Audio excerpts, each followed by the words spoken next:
आपने जो कदम उठाए हैं, चाहे वो इंटरनेशनल। सबसे पहले आपसे यही जानना चाहेंगे, जो ये वार्ता हो रही है और जो वो विभिन्न महत्वपूर्ण मुद्दे हैं जिन पर चर्चा हो रही है, क्या कुछ एजेंडा है, क्या जानकारी आपको मिल पा रही है?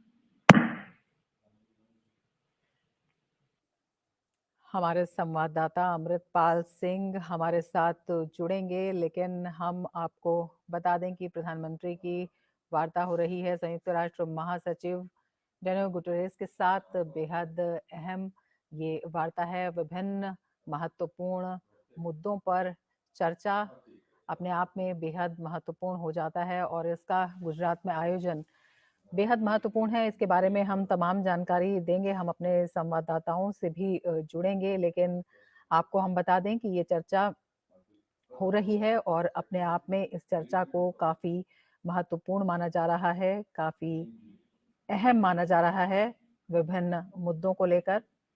हमारे संवाददाता अमृतपाल सिंह हमारे साथ जुड़ गए हैं। अमृत, आपसे जानना चाहेंगे इस चर्चा के बारे में, इस वार्ता के बारे में क्या जानकारी आपको मिल पा रही है? देखिए, यूएन सेक्रेटरी जनरल के साथ जब प्रधानमंत्री बायलैटरल मुलाकात करते हैं तो तमाम इश्यूज डिस्कस होते हैं, पर इस पर्टिकुलर वार्ता में एसेंशियली जो क्लाइमेट चेंज का इशू है वो महत्वपूर्ण रहेगा। प्रधानमंत्री आज आपको पता है अभी तो कुछ ही देर में मिशन लाइफ का बुकलेट और लोगो और टैगलाइन लॉन्च करेंगे। वहां पर उसी कार्यक्रम के लिए यूएन सेक्रेटरी जनरल यहाँ केवड़िया में आए हैं।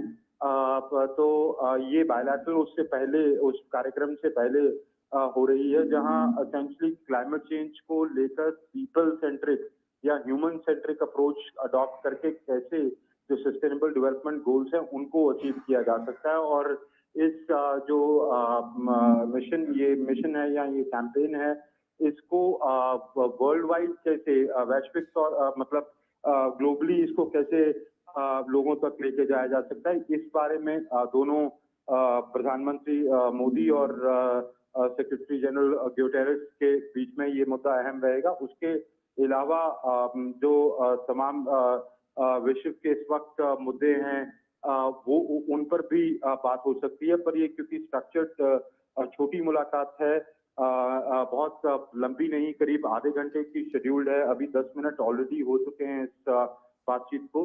तो क्लाइमेट चेंज गोल्स को कैसे अचीव किया जाए, ये अहम रहेगा इस बातचीत में। बिल्कुल, अमृत, बेशक छोटी मुलाकात है आप बता रहे हैं, लेकिन इसके मायने कितने बड़े और कितने अहम निकल आते हैं जब यूएन महासचिव भारत में आते हैं, गुजरात में आते हैं। प्रधानमंत्री मोदी की जो पहल है मिशन लाइफ की, उसके बारे में चर्चा होती है और पर्यावरण संरक्षण की जब हम बात करते हैं, तो ये भारत की किस तरह की प्रतिबद्धता को आगे बढ़ाता हुआ दिखाता है?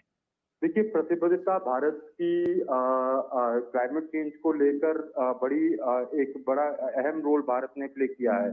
अपने कार्बन फुटप्रिंट के जो टारगेट्स हैं उनको ज्यादा रिड्यूस करने के लिए समय से पहले भारत कई पैरामीटर्स पर अचीव कर चुका है।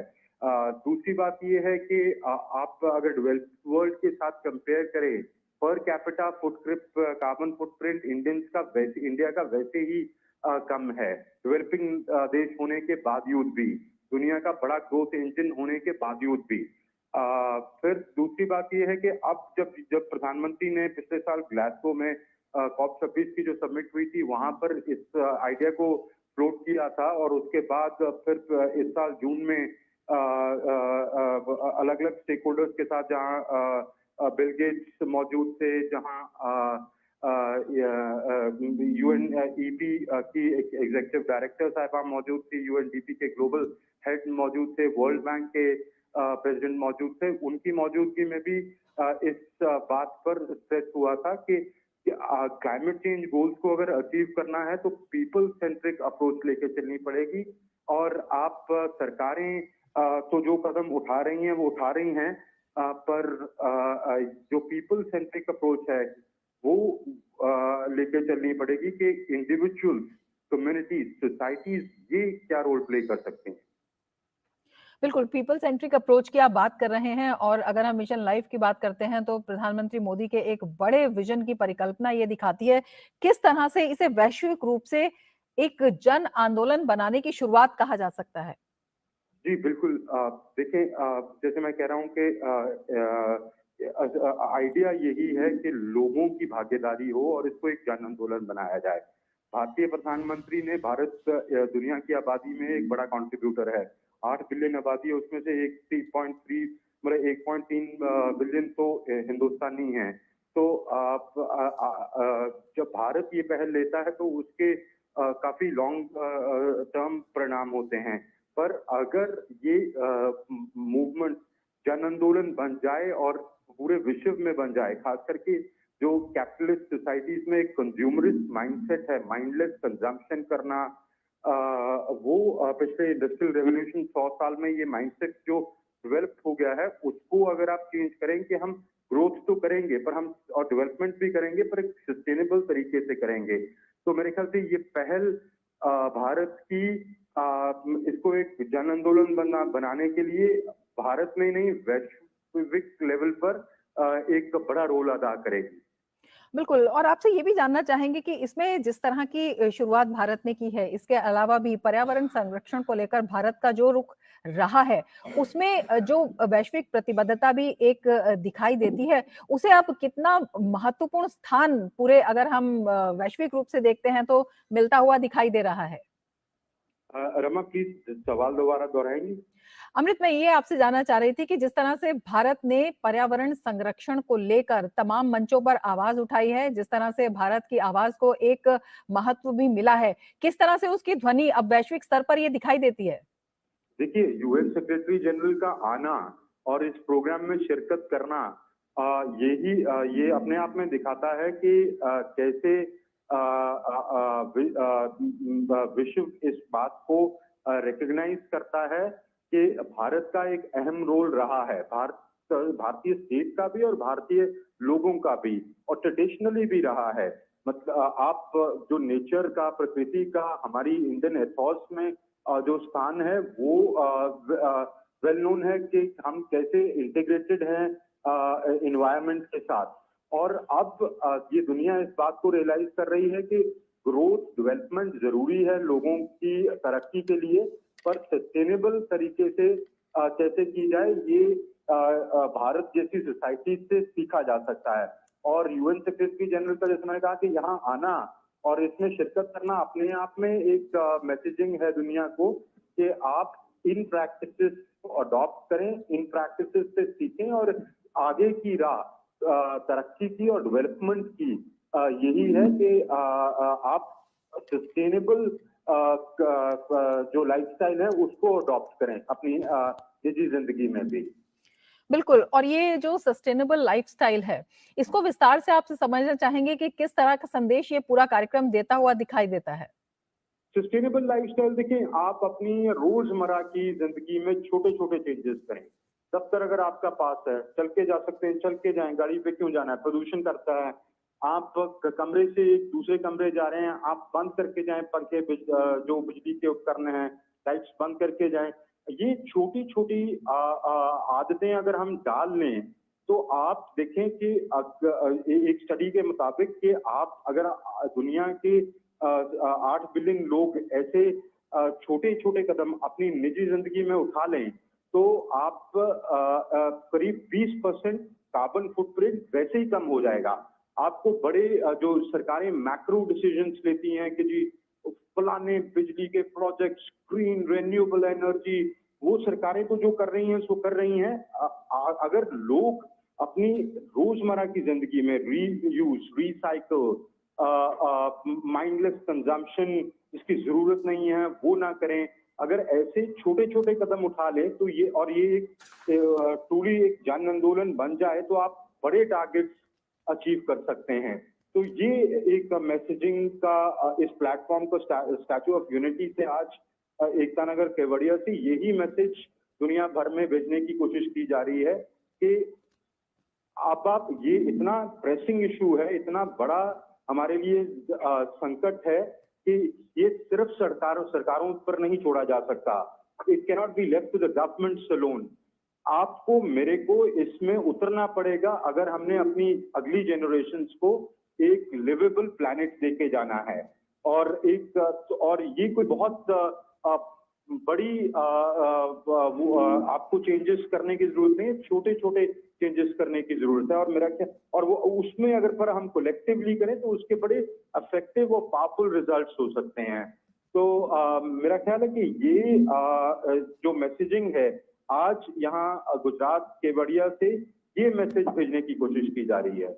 रमा? बिल्कुल, और कितने प्रभावी रूप से इस मैसेज का प्रसार जो है अमृत आपको दिखाई देता है, जब आपने स्वयं ही कहा कि यूएन महासचिव एंटोनियो गुटरेस का यहाँ पर आना, इस मिशन के शुभारंभ में जो है उनका भाग लेना, प्रधानमंत्री नरेंद्र मोदी के साथ उनकी वार्ता, और किस तरह से अगर हम स्ट्रेटेजिक पॉइंट ऑफ व्यू से देखें तो भारत की जो विदेश नीति है उसमें कितना महत्वपूर्ण एक चढ़ाव दिखाई देता है प्रधानमंत्री मोदी के नेतृत्व में, जिस तरह से भारत की आवाज मजबूत हुई है, क्योंकि ये एक वैश्विक समस्या है, वैश्विक मुद्दा है।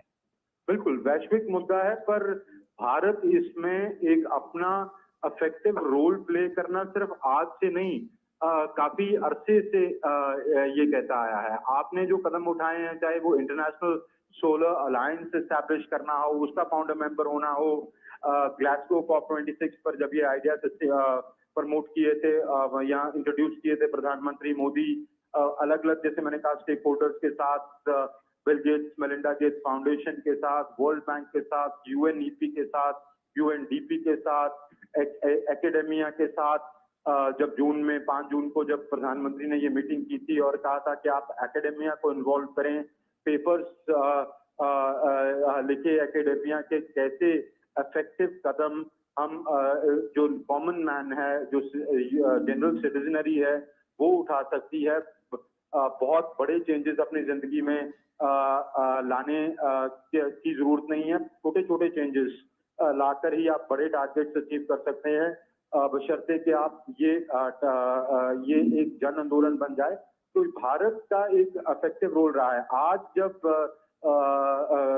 UN secretary general Antony Guterres होंगे, वहां उनके सामने प्रधानमंत्री तो होंगे ही, वहां पर उनके सामने 118 मिशन प्रमुख बैठे होंगे। मिशन प्रमुख मतलब हमारे जो राजदूत हैं, एम्बेसडर्स हैं, हाई कमिश्नर्स हैं, हमारी अलग अलग दूतावासों में भारत में, दुनिया में। तो ये भारत की फॉरेन पॉलिसी का sustainable development goals, climate change, transition to green energy, clean energy, Bharat की डोमेस्टिक पॉलिसी का भी और फॉरेन पॉलिसी का भी बहुत अहम पिलर है। और ये जब सेक्रेटरी जनरल गुटेरेस ये बात करेंगे, वहां पर 118 मिशन प्रमुख बैठे होंगे, जो उसके बाद जब अपने अपने दूतावासों में वापस जाएंगे, फॉरेन गवर्नमेंट्स के साथ कोलैबोरेट करेंगे, उनको तमाम प्रोजेक्ट्स में कि हम इसको कैसे रियलिटी में बदल सकते हैं। तो मेरे ख्याल है कि ये जो आपने सवाल पूछा कि फॉरेन पॉलिसी का कितना इंटीग्रल पार्ट है, ये बहुत अहम पार्ट है और बहुत अहम रोल प्ले करता है। बिल्कुल, इसी रोल को और विस्तार से आपसे समझना चाहेंगे अमृत, और साथ में ये भी जानना चाहेंगे कि जिस तरह के चैलेंजेस इस पूरे, अगर पर्यावरण संरक्षण की हम बात करते हैं, तो इस पूरी प्रक्रिया में जिस तरह के चैलेंजेस हैं और कई बार विकसित देशों का जिस तरह से अड़ियल रवैया सामने आता है, तो उस पर भी चर्चा होने की उम्मीद है और उसका भी एक समाधान निकालने की दिशा में रणनीति तय की जाएगी? जी, आप वर्ल्ड के साथ एंगेजमेंट कैसे बढ़ाएं, ये तो बात होगी, पर ये जो आज का कार्यक्रम है या मिशन लाइफ है, ये एसेंशियली इंडिविजुअल पे, सोसाइटीज पे और कम्युनिटीज पे स्ट्रेस करता है।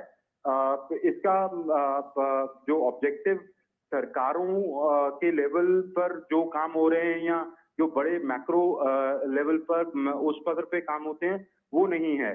पर हाँ, आप ठीक कह रही हैं कि जब मिशन प्रमुख बैठते हैं और यूएन सेक्रेटरी जनरल उनको संबोधित करते हैं, तो ऑब्वियसली ये गवर्नमेंट को रिप्रेजेंट करते हैं और एंगेजमेंट्स गवर्नमेंट्स के बीच में इस कॉमन ऑब्जेक्टिव को अचीव करने के लिए कैसे हों, या वो गवर्नमेंट्स कैसे फैसिलिटेटर्स बने आम आदमी के लिए, कॉमन मैन के लिए, कि वो अपने इसकी एक तो अवेयरनेस में जो रोल प्ले कर सकते हैं, और दूसरा उनकी नीतियों में कि कॉमन मैन के लिए ये वो इनेबलर्स और फैसिलिटेटर्स बने, एक इनेबलिंग एनवायरनमेंट बना के का जो बहुत बड़ी इस वक्त की प्रेसिंग प्रॉब्लम है क्लाइमेट चेंज, ये अचीव की जा सके। बिल्कुल, अमृत ये भी आपसे जानना चाहेंगे कि जिस तरह से आपने बताया कि पीपल सेंट्रिक है और किस तरह से लोगों को मोबिलाइज़ करना है इस दिशा में, ये अपने आप में काफ़ी अहम हो जाता है जब हम भारत में देखते हैं कि कई आंदोलन जो हैं, कई जो पहलें थी समाज से जुड़ी वो जन आंदोलन के रूप में लोगों ने मिशन रूप में लिया। किस तरह से भारत इसमें विश्व का नेतृत्व करता हुआ भी दिखाई दे सकता है या विश्व के लिए एक रोल मॉडल भी बन सकता है? ये अपने आप में इस आइडिया को COP26 पे रखना, उसके बाद इसका एक सस्टेन लेवल पे फॉलो अप करना, सरकारों के साथ, एनजीओ के साथ, गैर सरकारी संगठनों के साथ, एकेडेमिया के साथ, जो मल्टीलैटरल इंस्टीट्यूशंस हैं, वर्ल्ड बैंक, यूएनईपी, यूएनडीपी और आज यूएन सेक्रेटरी जनरल की मौजूदगी में यहाँ ये जो वार्ता दोनों लीडर्स के बीच में हो रही है, वहां पर इसको अहम फोकस में लाना, तो ये बड़ा रोल इंडिया एक लीडरशिप रोल प्ले कर रहा है इस विजन को अचीव करने के लिए और यहाँ इन ऑब्जेक्टिव्स को हासिल करने के लिए। बाकी जैसे मैंने पहले भी कहा कि भारत दुनिया का एक बहुत बड़ी आबादी भारत उसमें भारतीयों की है, दुनिया की आबादी में अगर आप देखें तो अगर भारत ये लीड करता है और इसके परिणाम हमें हम एक्चुअली नॉर्मल लाइफ में देख पाए, तो मेरे ख्याल से ये एक बड़ी एग्जाम्पल सेट होगी कि दुनिया एक माइंडलेस कंजम्पशन का जो एक हमारा माइंडसेट बन चुका है उसमें कैसे तब्दीली ला पाए और इफेक्टिव यूटिलाइजेशन ऑफ रिसोर्सेज कैसे किए जाए। सिर्फ वही आप रिसोर्सेज इस्तेमाल करें जो आपको जरूरत है, उनको रिसाइकल करें, रीयूज करें, रिड्यूस करें, तो और इफेक्टिव यूटिलाइजेशन करें और माइंडलेस या और डिस्ट्रक्टिव कंजम्पशन ना करें, क्योंकि उसके जो परिणाम हैं वो हम सब ऑलरेडी क्लाइमेट चेंज के द्वारा देख रहे हैं और अगली जनरेशन के लिए तो वो और खौफनाक होने वाले हैं। तो भारत उसमें एक बड़ी एग्जाम्पल सेट कर सकता है और भारत ऑलरेडी एक लीडरशिप रोल प्ले कर रहा है इन तमाम इनिशिएटिव्स को लेके जन आंदोलन के लेवल पर भी और सेकेंडली गवर्नमेंट्स के लेवल पर भी। जैसे मैंने कहा कि international solar alliance targets achieve करना वक्त से पहले, उसमें भारत एक एग्जाम्पलरी और लीडरशिप रोल ऑलरेडी प्ले कर रहा है। रमा? बिल्कुल, और भारत ने ये भी संकल्प लिया है कि 2070 तक नेट जीरो का लक्ष्य हासिल हो जाएगा। उस दिशा में इस तरह के जो प्रयास होते हैं वो कितने सहायक हैं और कितना इफेक्टिव इसको बना देते हैं? जी बिल्कुल, बहुत ज्यादा इफेक्टिव इसको बना पाएंगे वो जो अप्रोच अभी तक अडॉप्ट की जा रही थी कि सरकारें मैक्रो कदम उठाएंगी क्लीन एनर्जी, रिन्यूएबल एनर्जी की तरफ और कार्बन एमिशन कट की जाएंगी, आप अपनी फैक्ट्रीज जो एमिशंस हैं वो कम करेंगे, पर इसको अब अगले लेवल तक लेके जाना के जो सिटीजनरी है, जो सोसाइटी है, जो कम्युनिटीज हैं, जो इंडिविजुअल है, उसकी जिंदगी में तब्दीली आए। और जैसे मैंने पहले भी कहा कि 20% सिर्फ अगर लोग ही ये छोटी छोटी अपनी लाइफस्टाइल चेंजेस कर लें तो 20% कमीशन कार्बन एमिशन फ्लोर हो जाएंगी। तो पर मान लें कि ठीक है 8 बिलियन लोग नहीं करेंगे, सभी लोग जन आंदोलन में भी हर कोई नहीं कर पाता है या कोई कर पाता है कितने लेवल तक कर पाता है, अपनी बिहेवियरल चेंजेस ला पाता है, पर अगर इसका फ्रैक्शन भी अचीव हो जाए, मेरे ख्याल से सस्टेनेबल डेवलपमेंट गोल्स अचीव करने में ये एक बहुत अहम कदम साबित होगा।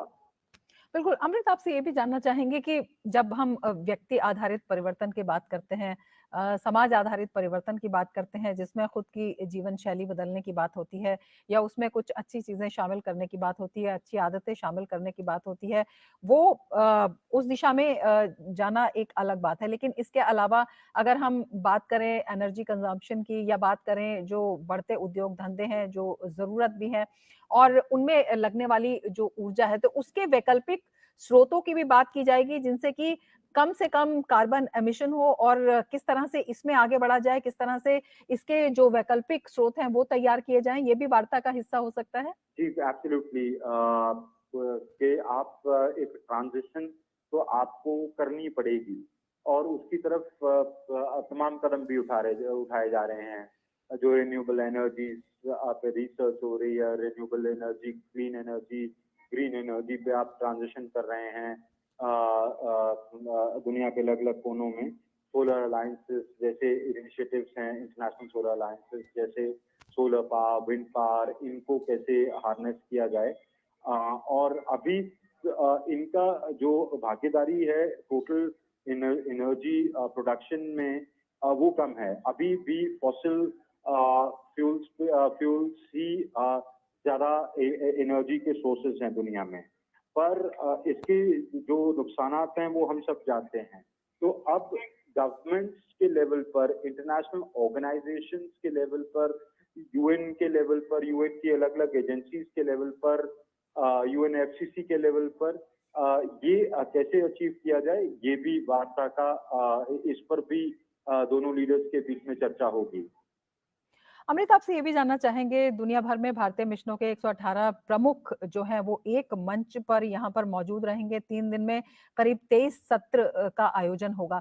किस तरह से इसमें जो आप ये गोल्स बता रहे हैं, चाहे कनेक्टिविटी को लेकर हो, चाहे कंसर्न्स को लेकर हो, चाहे उन्हें इस बात पर राज़ी करना हो, तो किस तरह से इसकी एक रणनीति तैयार इसमें की जा सकती है? किस तरह से एक रूपरेखा तैयार की जा सकती है? और क्या कुछ जो भारतीय मिशन हैं, उनकी भूमिका इसमें होगी, जो मिशन प्रमुख हैं? देखिए ये पहले तो ये जो हेड ऑफ मिशन कॉन्फ्रेंस होती है हर साल होती है। ये 10वीं कॉन्फ्रेंस है। अलग अलग जगहों पे होती है जहाँ पर मिनिस्ट्री ऑफ एक्सटर्नल अफेयर्स अपने जो राजदूत होते हैं या मिशन प्रमुख होते हैं उनको बुला के एक मंच पर भारत की फॉरेन पॉलिसी, भारत के फॉरेन पॉलिसी ऑब्जेक्टिव्स, कैसे अलग अलग मिशन एक दूसरे के साथ इन सिंक हों और कैसे उसमें एक सीमलेस कंजंक्शन आ सके, उसके बारे में ये बात होती है। तो जो इस बार एचओएम जो हेड ऑफ मिशन कॉन्फ्रेंस है, मिशन प्रमुख सम्मेलन है, वो केवड़िया में हो रहा है। पर इसमें हमारी फॉरेन पॉलिसी का, जैसे हम पहले भी बात कर रहे थे दोनों के का अहम हिस्सा सस्टेनेबल डेवलपमेंट गोल्स अचीव करना है। एनर्जी ट्रांजिशन के रिसोर्सेज को या सोर्सेज को एनर्जी क्लीन एनर्जी की तरफ लेके जाना है और उसमें आप टेक्नोलॉजिकल, सरकारों के बीच, एकेडेमिया के बीच कोलैबोरेशंस क्या हों, कैसे हों और उनको आगे कैसे बढ़ाया जाए, उसमें हमारी जो मिशंस होती हैं वो एक अहम रोल प्ले करती हैं। आप चाहे ट्रेड टारगेट्स हैं, पर आप क्लीन एनर्जी में ट्रेड करेंगे, रिन्यूएबल एनर्जी में, ग्रीन टेक्नोलॉजीज में ट्रेड करेंगे, ये इसमें हमारी मिशंस का, हमारी जो दूतावास हैं और हमारे जो दूत हैं उनका अहम रोल रहता है। तो इस बार डिफरेंट ये होगा कि इस सम्मेलन पर ये मुद्दा एक अहम मुद्दा रहेगा। और भी होंगे फॉरेन पॉलिसी को लेकर, जैसे आपने कहा कि 23 सेशन है, 3 दिन का सम्मेलन है, पर ये एक की थीम रहेगी जिस पर हमारे राजदूत या मिशन प्रमुख डिलिबरेट अपॉन करेंगे। समा? बिल्कुल। अमृत, आपसे ये भी जानना चाहेंगे कि किस तरह से अगर हम इस मिशन की सफलता की बात करते हैं, मिशन लाइफ की, इस पूरे कार्यक्रम की और इसे दीर्घकालिक रूप में आगे बढ़ते हुआ देखना चाहते हैं, तो जिस तरह की वैश्विक परिस्थिति है, जिस तरह की अभी अगर हम देखें तो समकालीन भू राजनीतिक स्थिति है या भू आर्थिक वातावरण है, उसमें एक कनेक्ट स्थापित करना, उसमें एक कन्विंस करना सबको इसके लिए, ये कितना चैलेंजिंग होगा और इसके लिए कितना एक प्रभावी रास्ता तैयार करते हुए दिखाई देते हैं? देखिए चैलेंजेस तो होते ही हैं क्योंकि नेशन स्टेट्स अपने जो मफाद हैं वो देखती हैं। क्लाइमेट चेंज या सस्टेनेबल डेवलपमेंट गोल्स हालांकि सबके मफाद में है, पर उनके ग्रोथ इंजन्स होते हैं, वो छोटी शॉर्ट टर्म रिजल्ट्स चाहते होते हैं। खास करके डेवलपिंग कंट्रीज में भी ये एक मुद्दा, ये एक बड़ी डिबेट थी कि इस वक्त क्या अफोर्ड किया जा सकता है ट्रांजिशन, पर अब रियलाइज हो रहा है कि ग्रोथ इम्पोर्टेंट है, पर आपको सस्टेनेबल ग्रोथ ज्यादा इम्पोर्टेंट है। तो इस सभी फॉरेन पॉलिसीज में दुनिया भर में चेंजेस आ रहे हैं। तो ये चैलेंज तो है ही दुनिया के अलग अलग देशों के लिए। भारत के लिए भी एक बड़ा चैलेंज है कि कैसे अपनी ग्रोथ को भी मेंटेन करे और ये ट्रांजिशन भी करे इस तरीके से कि आप टोटली वैसी स्थिति में ना आ जाए। जब श्रीलंका में क्या हुआ, उन्होंने ऑर्गेनिक फार्मिंग लाई, फूड प्रोडक्शन इतनी गिर गई, फूड प्राइसेस इतनी राइज हो गई, फूड इन्फ्लेशन ड्राइव करने लगी, आप इकोनॉमिक क्राइसिस में चले गए। तो एक सस्टेनेबल तरीके से इस चेंज को कैसे अडेप्ट किया जाए, इसमें चैलेंजेस हैं, और दुनिया में कोलैबोरेशन को कैसे स्ट्रेंथन किया जाए इन ऑब्जेक्टिव्स को अचीव करने के लिए, सस्टेनेबल डेवलपमेंट गोल्स के। ये इसके चैलेंजेस हैं। दुनिया मिलती है बार बार, दुनिया इस बारे में बात करती है, पर जब वापस जाती है अपने अपने घरों पे, तब देखा जाता है कि वैसे जो प्रोमिसेस हों टारगेट्स अचीव करने के या इसको फाइट करने के लिए ग्लोबल फंडिंग के, उसमें हमने शॉर्टेजेस देखी हैं, वो अभी भी एग्जिस्ट करती हैं। तो ये सब चैलेंजेस हैं, पर आपको लगे रहना पड़ेगा। किसी भी कोई भी चेंज है वो आसान नहीं होता, उसको एक लेवल की रेजिस्टेंस होती है, पर इंक्रीजिंगली ये हमारे नैरेटिव में आ रहा है और हमारे शार्प फोकस में आ रहा है। लगातार दुनिया अलग अलग फोरम्स में मिलती रहेगी, इन बातों में बात होती रहेगी।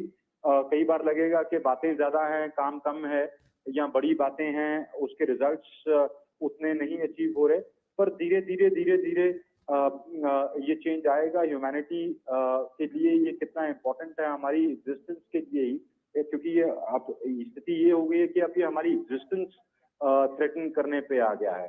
तो चेंज तो हमें होना ही पड़ेगा, रो के हों, हंस के हों, है ना? बिल्कुल। अमृत, आपसे ये भी जानना चाहेंगे, आपने एक बड़ी अच्छी बात कही है कि शुरुआत जो होनी होती है, एक मजबूत शुरुआत, वो बेहद महत्वपूर्ण होती है, रिजल्ट भी उसका धीरे-धीरे देखने को मिलता है। लेकिन जिस तरह से ये शुरुआत हुई है, जिस तरह से भारत की भूमिका इसमें रही है, सस्टेनेबल गोल के डेवलपमेंट के लक्ष्य भी हैं, गोल्स भी हैं, और इसके अलावा जो विदेश नीति की प्राथमिकताएँ भी हैं, वो भी इसमें हैं। किस तरह से इस पूरे संबंध को आप देखते हैं? सस्टेनेबल डेवलपमेंट और हमारी foreign policy, sustainable development goals और हमारी फॉरेन पॉलिसी के इंटरमेशिंग पर जिस तरह से भारत की भूमिका लगातार बढ़ती जा रही है, अच्छा ठीक है जिस जी। तरह से भारत की आवाज जो है मजबूत स्तर पर अब विभिन्न प्लेटफॉर्म्स पर सुनी जाती है, अलग-अलग मंचों पर। देखिए, भारत का जैसे लीडरशिप रोल रहा, हमने बात कर ली इस बारे में, सोलर इंटरनेशनल सोलर अलायंस में हो, या वक्त से पहले अपने कई पैरामीटर्स के टारगेट्स अचीव करना हो, या दुनिया के लिए एक एग्जाम्पल सेट करना हो कि जी आप तो डेवलप्ड कंट्रीज हैं, आपके पास तो फिर पैसा है, हम तो डेवलपिंग कंट्रीज हैं, हमें इतनी बड़ी पॉपुलेशन को फीड करना है। आपने प्रदूषण किया, आपने जब इंडस्ट्रियल रेवोल्यूशन हुई उसके गुनाहगार आप हैं, पर चलें हमने वो भी छोड़ दिया। हम कह रहे हैं कि अब तो इकट्ठे डूबेंगे, अब तो इकट्ठे होकर इसको लड़ने इस समस्या को। तो ये इसमें भारत ने एक लीडरशिप रोल सिर्फ कहने के लेवल पे नहीं, करने के लेवल पे, करनी के लेवल पर भी टारगेट्स अचीव करके दिखाए, और इसको एम्ब्रेस किया। अब इसको नेक्स्ट लेवल पे भारत लेके जा रहा है। भारत कह रहा है कि सरकारें बड़े कदम, मैक्रो पोजिशंस, वो तो चलो हो रही हैं, या उनमें जो अड़चने आती हैं, क्योंकि ये एक डिलेमा, बड़ा डिलेमा है कि क्या ग्रोथ छोड़ दें, अगर छोड़ दें तो फिर जिएंगे कैसे, खाएंगे कैसे। तो फिर ये डिफाइन भी हो रहा है धीरे धीरे, इस पर क्लैरिटी भी आ रही है कि सस्टेनेबल ग्रोथ क्या होती है, सस्टेनेबल इंडस्ट्रियल रेवोल्यूशन या ग्रीन इंडस्ट्रियल रेवोल्यूशन क्या होती है, कि आप अपनी फैक्ट्रियां बंद ना करें पर प्रोडक्शन रखें, पर mindless consumption, needless consumption, destructive जो आप कंज्यूमरिस्ट माइंडसेट लेके चलते हैं वो ना करें। तो अब इसको इंडिविजुअल्स के लेवल पे, सोसाइटीज के लेवल पे, कम्युनिटी के लेवल पर लाकर, सो दैट हम एक अफेक्टिव चेंज, क्योंकि फाइनली तो अगर करना तो लोगों ने है ना, तो अगर सरकारें ऑब्जेक्टिव्स आप बना दें जितने मर्जी बड़ा इंफ्रास्ट्रक्चर, अगर उसमें काम करने वाले निकम्मे हैं, क्या क्या तो कौन सा ऑब्जेक्टिव आप अचीव कर लेंगे? तो आप लोगों के माइंडसेट में चेंज की जब बात करने शुरू करते हैं और इसको एक जन आंदोलन बनाने की बात करते हैं, अब आप उस डिबेट को अगले लेवल पर लेके जा रहे हैं और उसमें भी भारत एक लीडरशिप रोल अदा कर रहा है, कह रहा है कि देखें हमने ये कदम उठाए और आप भी अब आगे आएं और हमारे कदम के साथ कदम मिलाएं। और यूएन सेक्रेटरी जनरल का यहाँ आना केवड़िया में स्टैच्यू ऑफ यूनिटी पर और यहाँ से खिताब करना, इसका इनकी आवाज दूर तक सुनी जाएगी, दुनिया के अलग अलग कोनों तक सुनी जाएगी। रमा, बिल्कुल, आप हमारे साथ बने रहे अमृतपाल, हमारे साथ मेघना भी जुड़ चुकी है। मेघना, आपसे जानना चाहेंगे, जब ये मिशन प्रमुखों की बैठक होगी, ये अपने आप में कितनी महत्वपूर्ण है? किस तरह के मुद्दे जो हैं उन पर चर्चा होगी? और जो एक वैश्विक जन आंदोलन बनाने की इसे बात कही जा रही है, तो इसे ज़मीनी रूप पर उतारने के लिए किस तरह का काम अभी तक हुआ है? देखिए रमा, आज ये एक अहम चीज है कि हेड्स ऑफ मिशन कॉन्फ्रेंस को प्रधानमंत्री नरेंद्र मोदी इसमें हिस्सा लेंगे, एड्रेस भी करेंगे और बेशक एक तरीके का मार्गदर्शन जो प्रधानमंत्री की ओर से खास तौर पर हमेशा हमने देखा है डिप्लोमैट्स को मिलता रहा है। और उसके साथ ही उन्होंने कई बार अगर हम देखें तो खासकर कोरोना काल के दौरान प्रधानमंत्री नरेंद्र मोदी ने जिस तरीके से हेड्स ऑफ मिशन से वर्चुअली बातचीत की थी, वर्चुअली कनेक्ट किया था, एक इंटरैक्शन, एक संवाद साधा था, जिसमें उन्होंने साफ तौर पर कहा था कि किस तरीके से वो खुद भी सुरक्षित रहें, अब जो डायस्पोरा है उसे भी सुरक्षा सुनिश्चित करें, जो लोग वापस देश आना चाहते हैं, वापस भारत आना चाहते हैं, उनको किस तरीके से फैसिलिटेट किया जाए, मेडिकल इक्विपमेंट को कैसे प्रोक्योर किया जाए, बायलैटरल रिलेशंस को कैसे और ज्यादा मजबूत बनाया जाए, ऐसे समय में जब एक तरीके से जो लॉजिस्टिक चेन्स हैं, जो सप्लाई चेन्स हैं, वो पूरी तरीके से डिसरप्ट हो गई थी। तो ऐसी परिस्थिति में किस तरीके से आगे बढ़ा जाए, इसके ऊपर प्रधानमंत्री नरेंद्र मोदी ने मार्गदर्शन भी किया था कोरोना काल के दौरान हेड्स ऑफ मिशन का। और उसके अलावा भी हम देखें तो शुरुआत से ही, जब से अगर हम देखें तो 2014 के बाद से प्रधानमंत्री नरेंद्र मोदी ने जो एम्बेसडर्स हमारे, या अगर हम देखें हाई कमिश्नर्स जो हैं हमारे, उनको vibrant representatives of a glorious heritage, इस तरीके से प्रधानमंत्री नरेंद्र मोदी ने उन्हें संबोधित किया था। और खास तौर पर इस बात को भी बार बार हाईलाइट करने की जिम्मेदारी हमारे एम्बेसडर्स या हाई कमिश्नर्स की है कि किस तरीके से भारत एक फेवरेबल एनवायरनमेंट बिजनेस के क्षेत्र में हो, या फेवरेबल एनवायरनमेंट एक एज टूरिस्ट स्पॉट्स की बात हो, तो इस तरीके से क्या क्या भारत प्रोवाइड कर रहा है, क्या मंच, क्या अपॉर्चुनिटीज भारत प्रोवाइड कर रहा है, इसके जो हाइलाइट्स हैं, इसके जो एडवांटेजेस हैं, उसको पूरी तरीके से उसका जो प्रचार प्रसार है, उसकी जिम्मेदारी हमारे जो डिप्लोमैट्स हैं, जो पोस्टेड हैं अलग अलग देशों में, विभिन्न देशों में, उनकी ये जिम्मेदारी होती है। और इस बात को प्रधानमंत्री नरेंद्र मोदी हर बार जब भी डिप्लोमैट के साथ इंटरेक्शन होता है उसमें साफ तौर पर कहते हैं।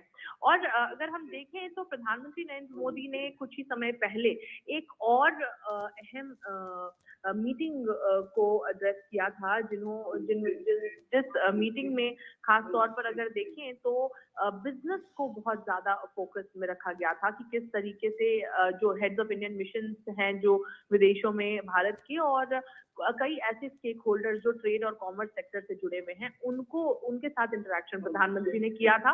और ये पिछले साल की ही बात है। और ऐसे में उन्होंने तरीके से इकोनॉमिक पोटेंशियल है, हमारा जो मैन्युफैक्चरिंग बेस है, हमारा जो सर्विस इंडस्ट्री का बेस है, उसमें बहुत ज्यादा पोटेंशियल है कि हम एक्सपोर्ट को और ज्यादा बढ़ा सकें। तो कैसे हमारे जो डिप्लोमैट्स हैं वो इस कोऑपरेशन को, ट्रेड और कॉमर्स के कोऑपरेशन को और ज्यादा बढ़ा सकें, अपने अपने जहां पर उनकी पोस्टिंग है उन देशों के साथ भारत की, वो उसको और एक्सप्लोर किया जा सकता है। प्रोडक्शन लिंक इंसेंटिव स्कीम की बात हो, उसको किस तरीके से और ज्यादा उसका प्रचार प्रसार किया जाए। उसके अलावा अगर हम देखें तो कैसे रेगुलेटरी बर्डन को कम किया गया है भारत में, ताकि विदेशी कंपनियां आराम से निवेश कर सकें, विदेशी कंपनियां यहाँ आकर आराम से व्यापार कर सकें। तो ये चीज को और ज्यादा प्रमोट किया जाए।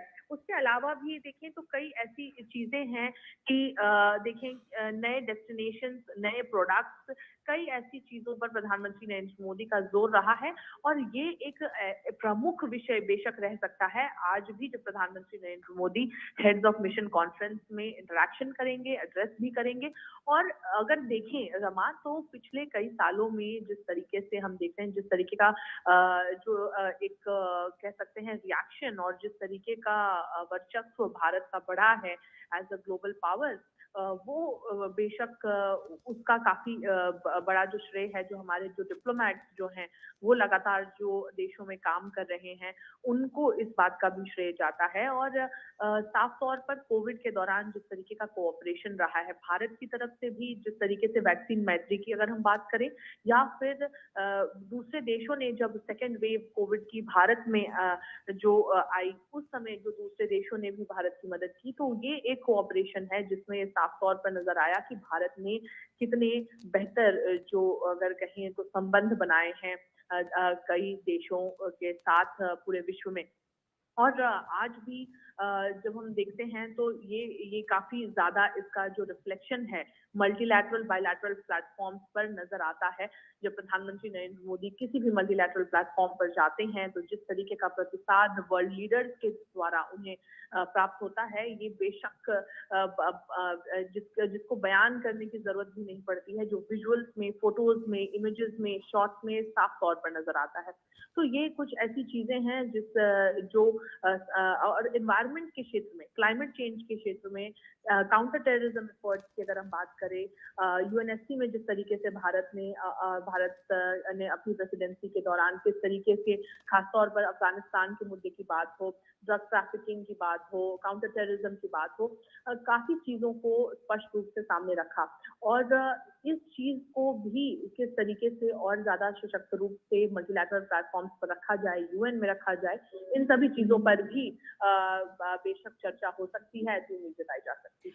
बिल्कुल, जिस तरह से मेघना आपने बताया है कि तमाम मुद्दों पर भारत की भूमिका जो वैश्विक परिदृश्य में रही है, और अगर हम पर्यावरण संरक्षण की बात करते हैं तो एक बड़ी वैश्विक समस्या के रूप में इसे देखा जाता है, लेकिन उसे लेकर भी भारत ने जिस तरह से कदम उठाए हैं, जिस तरह से विभिन्न मंचों पर भारत की आवाज आई है प्रधानमंत्री मोदी के नेतृत्व में, और अब इसकी शुरुआत, कितना बड़ा प्रधानमंत्री का एक दीर्घकालिक विजन इसमें दिखाई देता है? देखिए, अगर हम साफ तौर पर देखें तो रमा, किसी ने इंटरनेशनल सोलर अलायंस एक भारत एक ऐसी चीज को पेश करेगा विश्व के सामने, वो शायद ही कभी सोचा होगा। लेकिन प्रधानमंत्री नरेंद्र मोदी ने जब इंटरनेशनल सोलर अलायंस की बात सामने रखी और जिस तरीके से समर्थन प्राप्त हुआ, जिस तरीके से देश के बाद देश इस अलायंस में जुड़ते गए, वो एक उदाहरण है कि किस तरीके से भारत ने जो पहले की प्रधानमंत्री नरेंद्र मोदी के नेतृत्व में, उसको बहुत अच्छा रिस्पॉन्स ग्लोबली वैश्विक मंच पर साफ तौर पर मिला है। और अभी भी अगर हम देखें तो यूएन के सेक्रेटरी जनरल एंटोनियो गुतरेस का एक दौरा मोढेरा में भी है, जिसे हम जानते हैं सोलर विलेज अभी कुछ ही समय पहले उसे घोषित किया गया है।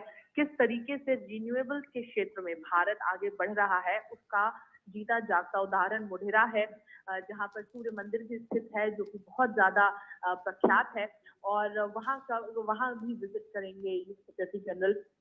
और अगर हम देखें सीडीआरआई की बात करें, या IRIS की बात करें, तो किस तरीके से डिजास्टर रिस्पॉन्स हो, किस तरीके से स्मॉल आइलैंड स्टेट की बात हो, भारत ने इन सभी चीजों को बड़े साफ तौर पर, स्पष्ट तौर पर वैश्विक मंचों पर रखा है। हमने भी देखा है कई बार प्रधानमंत्री नरेंद्र मोदी को क्लाइमेट चेंज के लिए जो वो मुखर रहे हैं, जो स्पष्ट रूप से काफी ज्यादा उन्होंने पुश किया है क्लाइमेट चेंज के विषय को वैश्विक मंचों पर, उस चीज को सम्मानित भी किया, उस चीज के लिए प्रधानमंत्री नरेंद्र मोदी को सम्मानित भी किया गया है। अगर हम देखें ग्लोबल जो गोलकीपर अवार्ड है, champions of the earth award है, ऐसे कई पुरस्कारों से भी प्रधानमंत्री नरेंद्र मोदी को सम्मानित किया जा चुका है पिछले कुछ सालों में। और ये जो भारत का अगर हम देखें तो प्रयास है किस तरीके से एक एक कदम करके और ना केवल सस्टेनेबिलिटी की ओर आगे बढ़ा जाए, बल्कि बिहेवियरल चेंज के प्रति भी लोगों को जागरूक किया जाए, क्योंकि ये कंबाइंड एफर्ट है और प्रधानमंत्री नरेंद्र मोदी इसे बखूबी जानते हैं। क्योंकि जब उन्होंने लाल किले की प्राचीर से स्वच्छता आंदोलन की बात कही थी, तो शायद ही कोई ऐसा मान सकता था कि देश का प्रधानमंत्री स्वच्छता जैसी चीज को लाल किले की प्राचीर से उठाएगा। और उन्होंने इसे लाल किले की प्राचीर से उसका आह्वान किया और जनता उसमें जिस तरीके से जुड़ी कि वो एक बहुत बड़ा जन आंदोलन बन गया, जिसकी छाप देखे या जिसका इम्पैक्ट हम गली गली और हर एक जिले में साफ तौर पर देख सकते हैं। टॉयलेट की बात हो तो प्रधानमंत्री नरेंद्र मोदी जो विजन है, आप जिस तरीके से रमा आपने पूछा दीर्घकालिक किस तरीके से हम उसको देख सकते हैं, तो वो एक विजन जो एक जन आंदोलन में तब्दील हो गया और जिसके इम्पैक्ट आज साफ तौर पर देश देख रहा है। वैसे ही दीर्घकालिक दृष्टि जो है प्रधानमंत्री नरेंद्र मोदी ने वैश्विक मंचों पर भी पेश की है, जिसके इम्पैक्ट आज नहीं लेकिन कुछ सालों में अगर जैसे देश प्रदेश जुड़ते जाएंगे और इस मिशन को और आगे बढ़ाया जाएगा, तो सस्टेनेबिलिटी की ओर, बिहेवियरल चेंज की ओर और ज्यादा प्रो प्लैनेट पीपल बनने की ओर हम बढ़ सकते हैं। बिल्कुल, जिस तरह से आपने बताया है कि प्रो प्लैनेट पीपल, ये अपने आप में एक बड़ी व्याख्या को करता हुआ दिखाई देता है और इसमें जो भारत की भूमिका है, विशेष रूप से अगर हम इस मिशन की बात करते हैं तो ये बेहद अहम हो जाता है। मेघना, आपसे ये भी समझना चाहेंगे कि जो विभिन्न सत्र आयोजित होंगे उसमें किस तरह की चर्चा हो सकती है? देखिए रमा, हर बार ये जो सत्र होते हैं, ऐसा बताया तो गया है कि 23 सेशन होने हैं 3 दिनों में। 118 हेड्स ऑफ मिशन, जिसमें एम्बेसडर्स और हाई कमिश्नर्स शामिल हैं, वो यहाँ पर मौजूद होंगे और 3 दिन तक डेलिब्रेशंस और डिस्कशंस चलेंगे। 23 सेशंस होने वाले हैं। हालांकि सेशंस की जो डिटेल्स हैं, उनके क्या उनके सब्जेक्ट्स रहेंगे, उसके बारे में कोई डिटेल्स अभी तक बाहर नहीं आए हैं।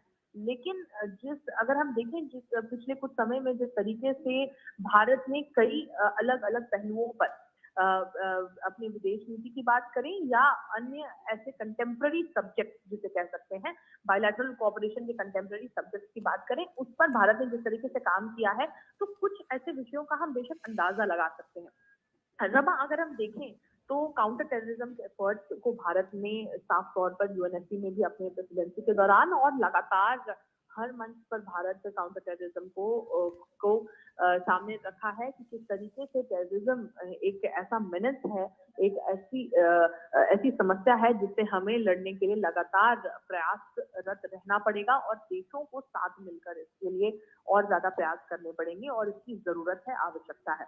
उसके अलावा अगर हम देखें, भारत के कई देशों के साथ FTA फ्री ट्रेड अग्रीमेंट की बातचीत चल रही है। इसमें और ज्यादा तेजी कैसे लाई जाए, इसको और ज्यादा कैसे बढ़ाया जाए, उसके साथ ही इसको और जिन देशों के साथ आगे हमारे पॉसिबल FTA के ऊपर बातचीत हो सकती है या कहाँ पर नेगोशिएशंस में किस तरीके की रुकावटें आ रही हैं, कैसे नेगोशिएशंस को और आगे बढ़ाया जाए, तेजी कैसे लाई जाए, ये FTAs भी एक विषय हो सकते हैं, क्योंकि ट्रेड बहुत अहम है। अगर हम बात करते हैं किसी भी देश के साथ अपने बायलैटरल कोऑपरेशन की, इंपोर्ट एक्सपोर्ट और बायलैटरल ट्रेड बहुत अहम हिस्सा है हमेशा किसी भी देश के साथ हमारे बायलैटरल रिलेशंस का। फ्री ट्रेड अग्रीमेंट के अलावा अगर हम देखें तो क्लाइमेट चेंज बेशक, जैसे डेनमार्क जैसे देश हैं, उसके साथ जिस तरीके से हम क्लाइमेट चेंज की दिशा में हम बात करते हैं, या फ्रांस जैसे देश हैं, ये कुछ ऐसे देश हैं जिनके साथ हमारा बायलैटरल रिलेशन ग्रीन एनर्जी के क्षेत्र में बहुत बेहतर है, और उसको और कैसे आगे बढ़ाया जाए, टेक्नोलॉजी ट्रांसफर की बात हो, इन सभी चीजों पर। उसके अलावा अगर हम देखें तो कल्चरल एक्सचेंज एक अहम सब्जेक्ट है, क्योंकि हम जानते हैं कि भारत के अगर हम देखें जो चेयर्स होते हैं, जो ICCR के चेयर्स होते हैं, उसके साथ ही जो कल्चरल एक्सचेंज को और कैसे बढ़ाया जाए, इंडिया की सॉफ्ट पावर को और ज्यादा कैसे विश्व में और ज्यादा ख्याति मिले। अगर हम देखें तो भारत की जो हेरिटेज साइट्स हैं, भारत की जो कल्चरल डाइवर्सिटी है, अगर हम देखें नवरात्रि की बात करें, गरबे की बात करें, उसको भी एक तरीके से विश्व में रिकॉग्निशन अब मिलने लग गया है। दुर्गा पूजा की बात करें तो ये सभी चीजों को, फेस्टिवल्स को और ज्यादा कैसे आगे बढ़ाया जाए, हम जो सॉफ्ट पावर है उसको कैसे और पोर्ट्रे किया जाए, उससे और ज्यादा लोगों को कैसे जोड़ा जाए, ये एक अहम और विषय है। उसके साथ ही हम जानते हैं आजादी का अमृत महोत्सव हम मना रहे हैं, उसके लिए कुछ कार्यक्रम की बात हो तो इन सभी चीजों पर भी हम जानते हैं पिछले 1 साल से काफी ज्यादा एक्टिविटीज हैं, खासतौर पर हमारे मिशन जो विदेशों में है उसमें भी काफी ज्यादा एक्टिविटीज हो रही हैं, डायस्पोरा का काफी ज्यादा एंगेजमेंट रहा है, कई एक्टिविटीज जिसमें खासकर योगा को भी समाहित किया जाता है हर बार, तो वो ऐसे कुछ एक्टिविटीज हैं, उसके बारे में भी कुछ इंटरेक्शन हो सकता है। उसके अलावा भी अगर हम देखें तो साइबर टेक्नोलॉजी हो, अगर हम कहें क्रिटिकल मिनरल्स की बात हो, लॉजिस्टिक चेन्स की बात हो, सप्लाई चेन्स की बात हो, ये कुछ ऐसे सब्जेक्ट्स हैं। और अगर हम देखें हाल ही में हम जानते हैं कि किस तरीके से भारत ने अपने इंटरेस्ट को साफ तौर पर और खास तौर पर एक और विषय है, किस तरीके से जब भी समस्या का समय आता है, जब भी कुछ क्रिटिकल सिचुएशन आती है, भारत किस तरीके से अपने रिपैट्रिएशन एफर्ट्स को जितनी फुर्ती और जितनी तेजी से करता है, वो बेशक एक ऐसी चीज है जो तारीफ के काबिल है, और जो एक ऐसी चीज है जहां पर हमने दूसरे मुल्कों के भी लोग जो वहां पर फंसे हैं, जो किसी सिचुएशन में फंसे हैं, उनको भी हम लेकर आए। हमने हाल ही में मतलब पिछले कुछ समय में ही देखा किस तरीके के रिपैट्रिएशन एफर्ट्स हुए। अगर हम ऑपरेशन गंगा की बात करें या ऑपरेशन देवी शक्ति की बात करें, अफगानिस्तान से जो आए या फिर यूक्रेन से जो आए, तो ये सभी रिपैट्रिएशन एफर्ट्स हैं, उसका भी एक तरीके से असेसमेंट कह सकते हैं तो मुमकिन है। लेकिन ये केवल अंदाजा है, बट बेशक क्योंकि पिछले कुछ समय में इतने डेवलपमेंट्स हुए हैं, हम देख रहे हैं विश्व पटल पर जिस तरीके के लगातार डेवलपमेंट्स हुए हैं, तो ये कुछ ऐसे कंटेम्पररी करंट सब्जेक्ट्स हैं जिन पर बातचीत और खासकर इंटरेक्शन होने की संभावना है। और ये आप सीधे दृश्य देख रहे हैं, ये सीधे दृश्य आप देख रहे हैं प्रधानमंत्री नरेंद्र मोदी और UN महासचिव केवड़िया से, ये सीधे दृश्य आप देख रहे हैं। प्रधानमंत्री मोदी की वार्ता हुई है UN महासचिव के साथ। और The Grand Sale from Tata News, 16 to 21st October. Get brand deals on fashion, electronics, grocery and medicines, hotels, flights, food order, and personal loans. Download Tata News. वैश्विक मिशन निसंदेह 21वीं सदी का सबसे बड़ा पर्यावरण आंदोलन बनेगा। इस विश्वास के साथ मैं फिर एक बार आप सभी का स्वागत करते हुए अपनी बात पूर्ण करता हूं। भारत माता की जय, वंदे मातरम, जय जय गरवी गुजरात।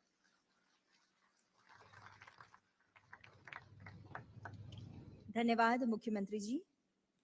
और अब समय है हमारे माननीय प्रधानमंत्री जी की संकल्पना से चरितार्थ और उनके दूरदर्शी नेतृत्व से अनुपालित लाइफ के सिद्धांत को दर्शाती और उसमें जन जन की भागीदारी का आह्वान करती एक लघु फिल्म के निदर्शन का।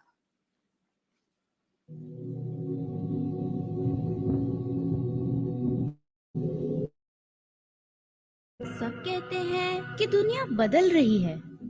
कभी कभी मुझे भी लगता है हमारी दुनिया बदल रही है, पर अच्छे के लिए नहीं, बुरे के लिए। पर ये हुआ कैसे? मैं भी चाहती हूँ हमारी दुनिया बदले, लेकिन अच्छे के लिए। और जब 2030 में मैं 21 साल की हो जाऊंगी, जोश और सपनों से भरी, सिर्फ मैं ही नहीं, लाखों लोग और भी अब क्या हमारी दुनिया हमारे सपने पूरे कर पाएगी? 2030 तक ही तो हम सब ने सस्टेनेबल डेवलपमेंट गोल्स को पूरा करने का वादा किया है ना?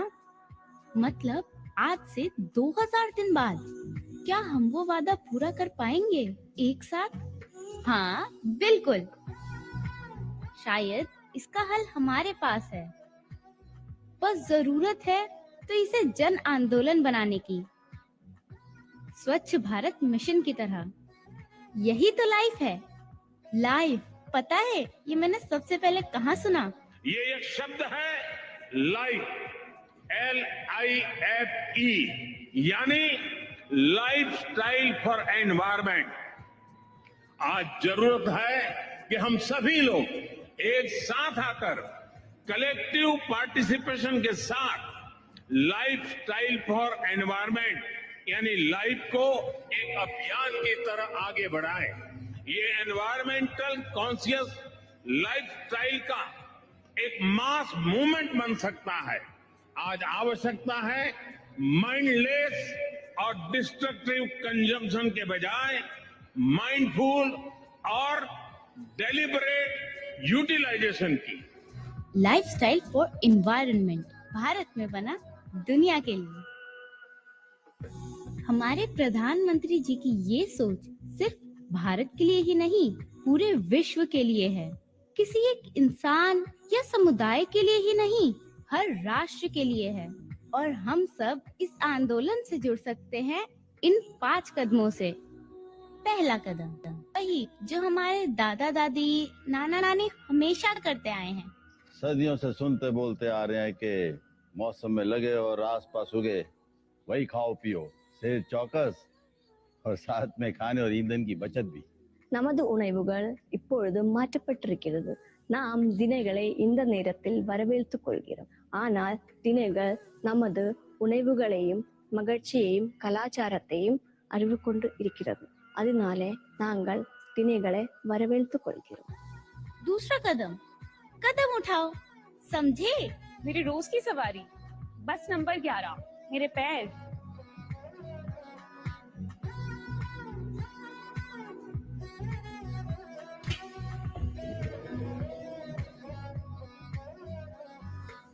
मैं रोज साइकिल से ऑफिस जाता हूँ क्योंकि मेरी कंपनी हमें वॉकिंग, साइकिलिंग, कारपूलिंग के लिए एनकरेज करती है। अगर हम सब मिलके ये कर सकते हैं तो पर्यावरण की सुरक्षा में योगदान दे सकते हैं।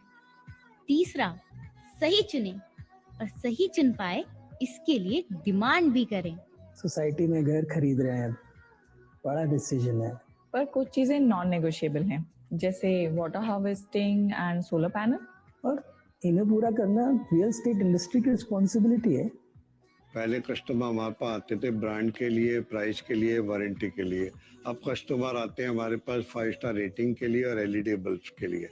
आजकल ज्यादातर डिलीवरी कंपनीज ई-बाइक यूज करने लगी है, अच्छा लगता है।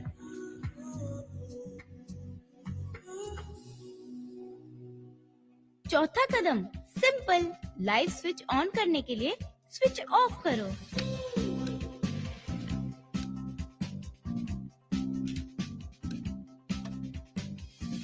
पांचवा कदम, सबको बताओ और इस आंदोलन को घर घर ले जाओ।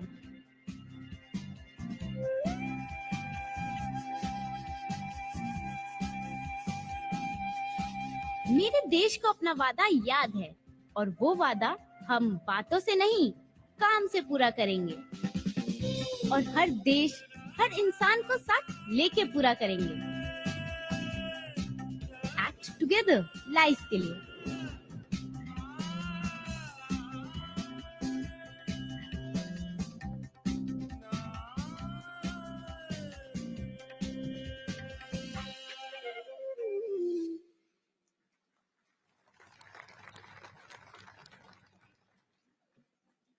तो ये है लाइफ का जन आंदोलन। विश्व भर के देश उत्साहित है लाइफ के इस अभियान में भागीदारी के लिए। Argentina, Estonia, France, Georgia, Guyana, Madagascar, Maldives, Mauritius, Nepal और यूनाइटेड किंगडम्स, इन सभी देशों के राष्ट्रीय अध्यक्षों के उत्साहवर्धक और लाइफ के प्रति उनके सहयोग से सबर उनके इन संदेशों को अब आइए सुनते हैं।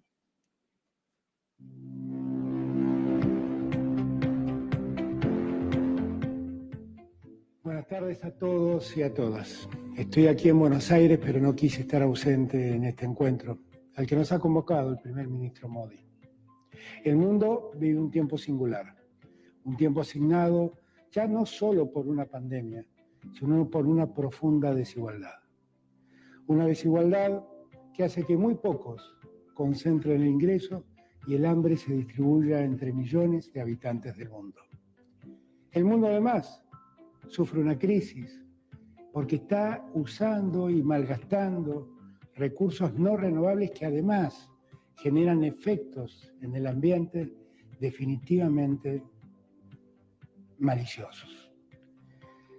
También es cierto que esa concentración y la guerra que se ha desatado ha generado un problema en la seguridad alimentaria del mundo que debe llamar la atención de todos los países de la comunidad internacional. Frente a esa realidad, tenemos que ver cómo enfrentarla. Y me parece que esta iniciativa, la iniciativa LIFE, puede servirnos en mucho a encontrar un camino. Porque uno de los caminos es hacer que los estados y la sociedad civil puedan lograr los consensos necesarios para ir poco a poco saliendo de esta crisis que hoy vivimos. Tenemos que hacer que el mundo se desarrolle, que la pobreza baje, que la igualdad aparezca. Y tenemos que lograr para eso que las producciones sean sustentables, sean innovadoras y fundamentalmente sean respetuosas del medio ambiente. Sabiendo que la primera democracia del mundo, India, se ha abocado a buscar una salida, yo me quedo más tranquilo. Y lo que no quiero es dejar de sumar a mi país en esa iniciativa, en esa búsqueda. Aquí estamos, acompañando la iniciativa LIFE para hacer que los objetivos de sostenibilidad para el desarrollo con miras al 2030 podamos hacerlo posible entre todos y todas, cada uno de los habitantes de esta tierra. Muchas gracias. Dear friends, Namaste. The need for a collective response to address climate change and biodiversity loss is stronger than ever. We are grateful to Prime Minister Modi for his leadership, together with the UN Secretary General, in launching Mission Life. The power of change lies in working together towards a common goal and engaging all the people and communities on the planet. An excellent example of this is World Cleanup Day. It is an extensive one-day action that started in Estonia and has spread to 191 countries. At COP27, we will call for even more countries to join us. By the way, India has been very active in World Cleanup Day. Last year, an amazing 1.2 million people took part in this initiative in India. That is impressive. Thank you. Russia's war against Ukraine has triggered a global energy crisis. This further underlines the need to move towards renewable energy and sustainability. We can achieve even more if we combine the green transition with the digital one. We have digitized the energy network in Estonia and see the potential this has for energy savings as well as innovation. It is time for a profound change in our lifestyle. We need to place sustainability front and center.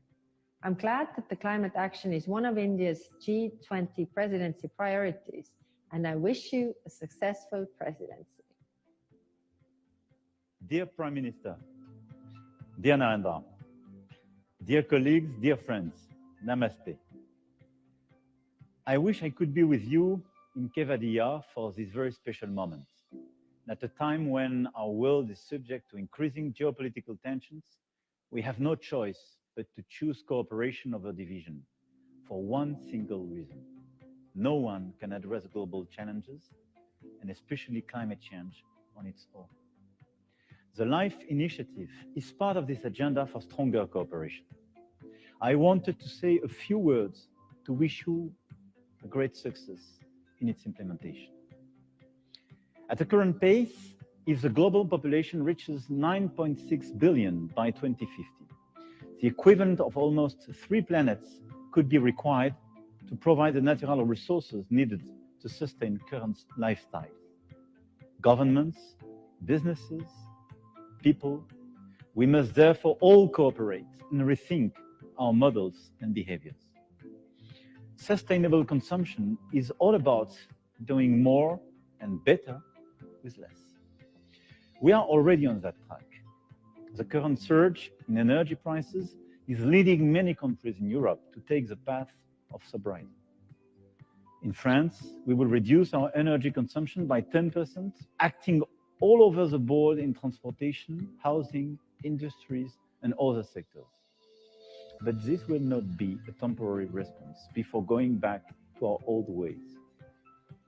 What we are talking about is a paradigm shift, because we will not reach net zero by 2050 if we don't act on the demand side and substantially reduce our energy consumption. Beyond the current crisis, as the effects of climate change are already unfolding, every citizen should now be aware that it is no longer possible to use natural resources such as water as if they were inexhaustible. We need to meet this challenge together. By promoting ambitious public policies in all sectors, by launching coalitions of the willing, I am pleased in that regard that France and India agreed on leading a global initiative on the end of single-use plastics, and by fostering a common partnership between citizens committed to change their lifestyles and therefore the world. The LIFE initiative, Prime Minister Modi, will give us this opportunity. France looks forward to working with India to make this initiative a success, including in the perspective of the Indian presidency of the G20 next year. Thank you for this initiative, and thank you for your attention and your commitment. Excellency Shri Narendra Modi, Honorable Prime Minister of India, dear ladies and gentlemen, dear friends, I am honored and pleased to address this distinguished audience at today's remarkable event and to congratulate India for taking the lead to launch this extraordinary mission in the beautiful city of Kevadia of India. Georgia welcomes and fully supports this global initiative timely introduced by His Excellency Narendra Modi, which promotes an environmentally conscious lifestyle that focuses on the principle of mindful and deliberate utilization. In this regard, we have already taken significant steps to fulfill our international commitments, as well as obligations under the EU-Georgia Association Agreement. To strengthen the environment-related governance systems in the country, Georgia has improved its environmental assessment systems and introduced more effective public participation mechanisms at the earliest possible stage of the environmental decision-making process. Major reforms have been carried out recently in the ambient air protection field to improve air quality throughout the country. Georgia is one of the few countries worldwide where national parks are a genuine high-level national priority, embedded in national policies and strategies. National parks of Georgia have experienced a significant increase, and nowadays it covers almost 12% of our territory. 40% of my country's territory is covered by forests. Therefore, sustainable forest management is an important priority for our government. We spare no effort to implement sustainable forest management that will support the ecological stability of forest ecosystems, enhance the socio-economic benefits for the public, and reduce the pressure on forests. In order to address the negative consequences of climate change, Georgia, in accordance with the Paris Agreement, has updated nationally determined contribution document, which sets a new 2030 climate change strategy and an action plan for mitigation measures. I am proud to state that our country stays committed to continue intensive reforms for the better protection of the environment, biodiversity, and meeting its national and international climate goals. I strongly believe that all together we can achieve our common goal and save our planet. Thank you. Our planet is under threat. More than 75% of Earth's land is substantially degraded, undermining the well-being of billions of people. Collective action is needed to protect our planet. Here in Guyana, we have started. Our forest the size of England, storing 19.5 gigatons of carbon, one of the lowest deforestation rate in the world.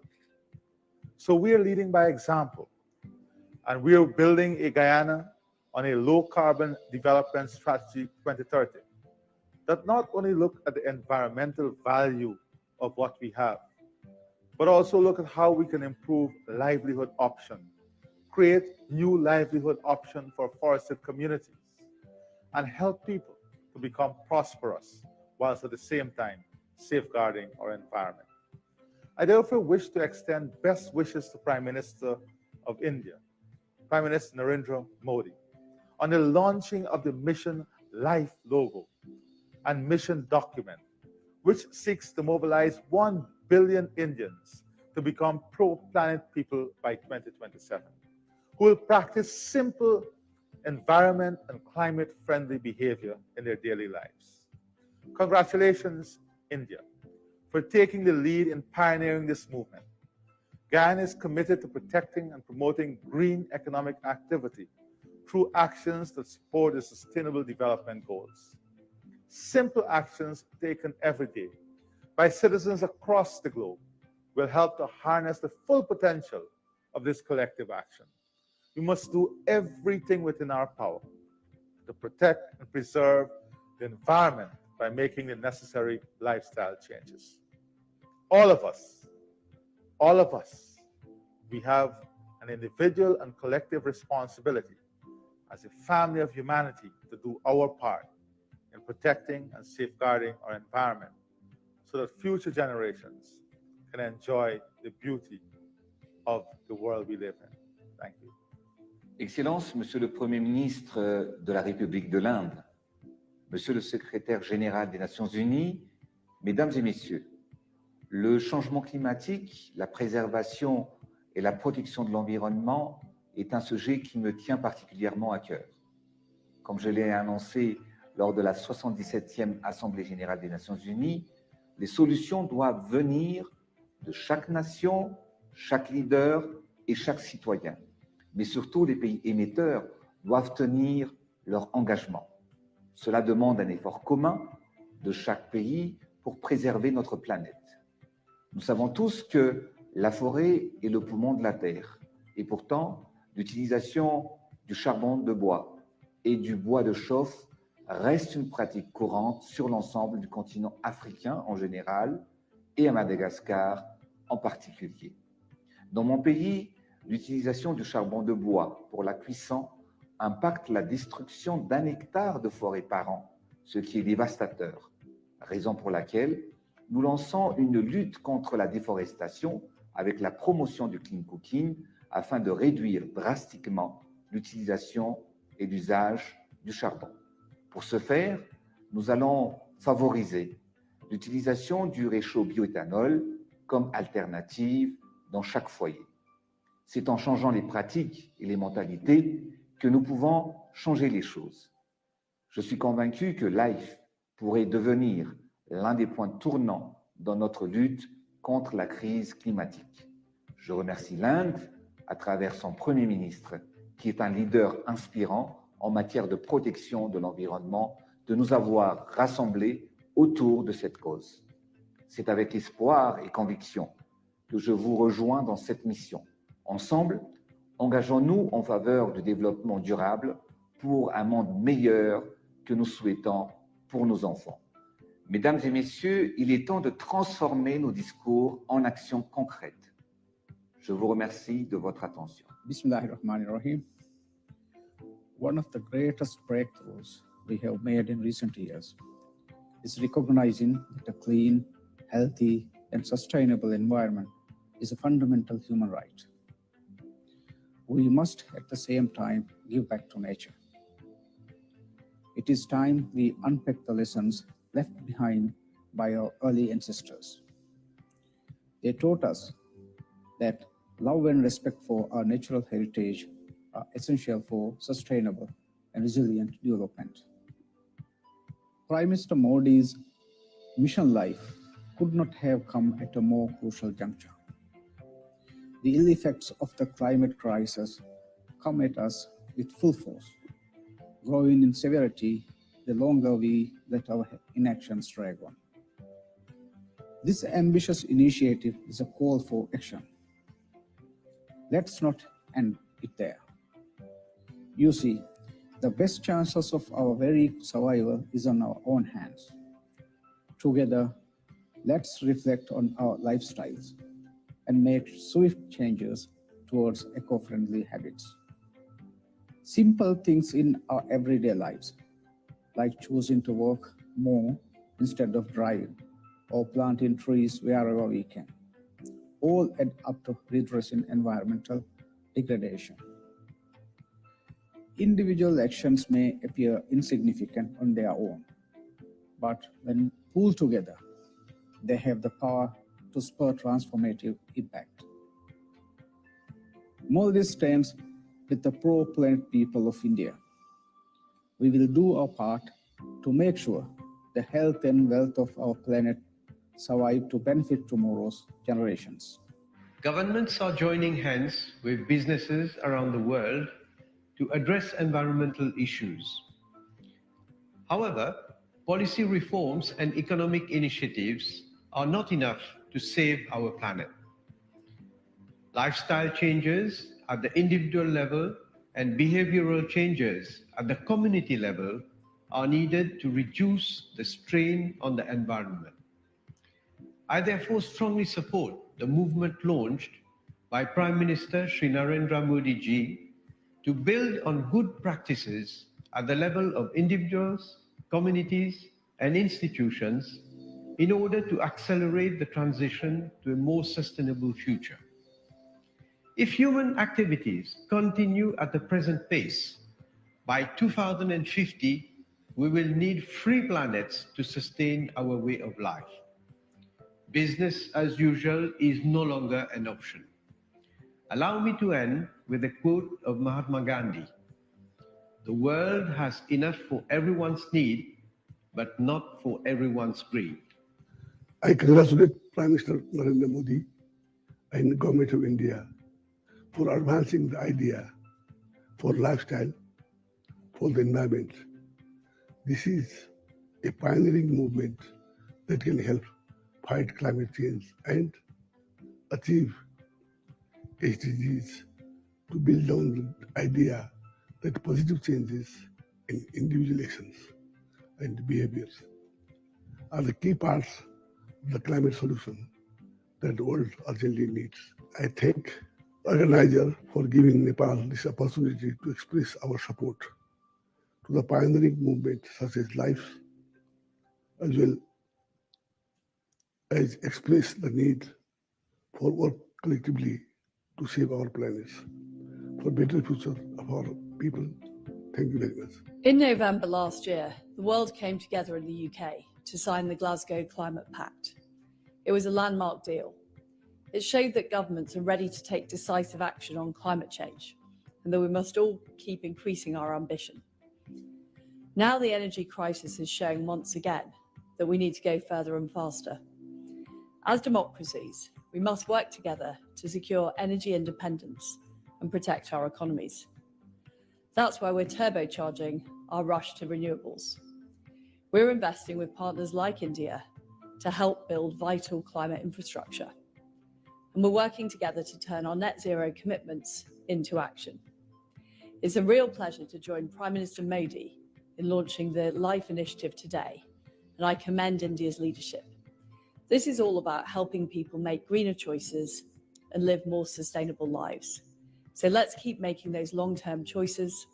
Let's keep leading the way. And let's take another big step forward together in Sharm el-Sheikh next month and with India's G20 presidency next year.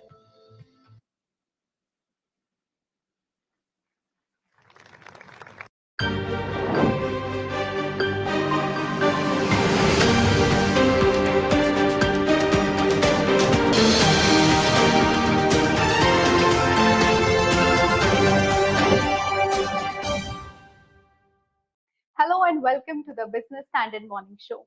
I'm Kanishka Gupta and let's have a look at the stories for the day.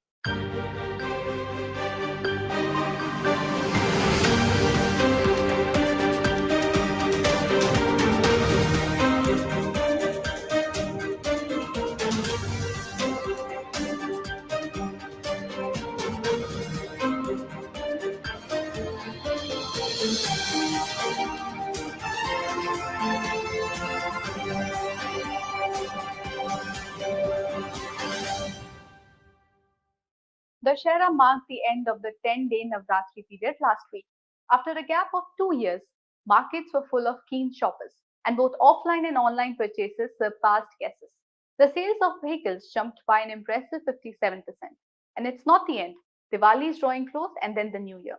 So, what do the sales data and other indicators from the current festival season suggest about consumption, which has suffered due to persistently high inflation?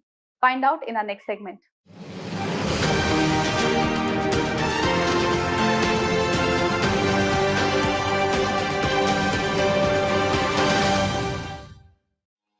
High inflation failed to dampen festive spirits during the Navratri as people, especially in cities, went on a shopping spree. The latest CMIE Consumer Pyramids Household Survey shows during September, the index of consumer sentiments rose to a 30-month high.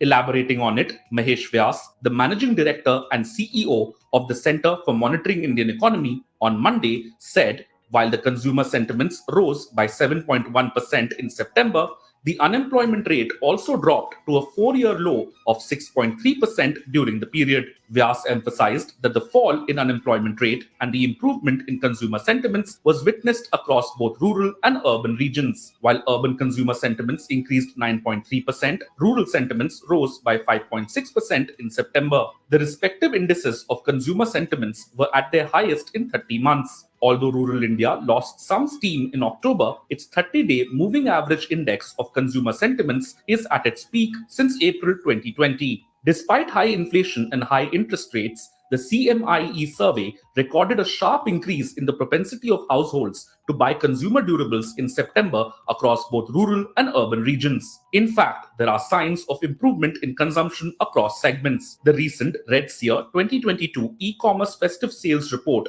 reveals that the online retail market touched $5.7 billion in gross merchandise value, registering about 27% growth from a year earlier. During the first week of the festival season, from 22nd of September to the 30th, mobile phones continued to lead the market during this period. The report also found that online shopper base had jumped by 24% over the corresponding period last year. While 65% of the shoppers came from cities other than metros, the spending by each online shopper also increased by 3% during the particular festival week. Auto sales were also buoyed by the festival cheer. The Federation of Automobile Dealers Associations, or FADA, reports that this Navratri, retail vehicle sales were up 57% to almost 540,000 units, from slightly above 340,000 units during the COVID-hit 2021-22. Sales of all categories of automobiles, including two-wheelers, three-wheelers, commercial vehicles, and tractors, put up a strong show during the Navratri this year.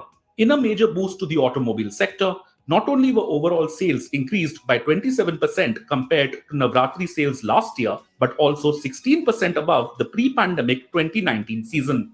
The numbers were a clear indication of the fact that after a gap of 3 years, customers are returning to the showrooms in a big way. One of the indicators of a worrisome K-shaped economic recovery has been the recent trend in auto sales, where expensive SUVs have seen brisk sales while two-wheelers found few takers. But this Navratri, even the two-wheeler category, which was showing weakness when compared to pre-COVID months, registered single-digit growth. The current year's two-wheeler sales numbers were 20% higher than 2020 and 4% higher than 2019. In fact, all categories showed positive momentum when compared to the pre-COVID Navratri 2019. FADA estimates this positive trend is likely to continue till Diwali.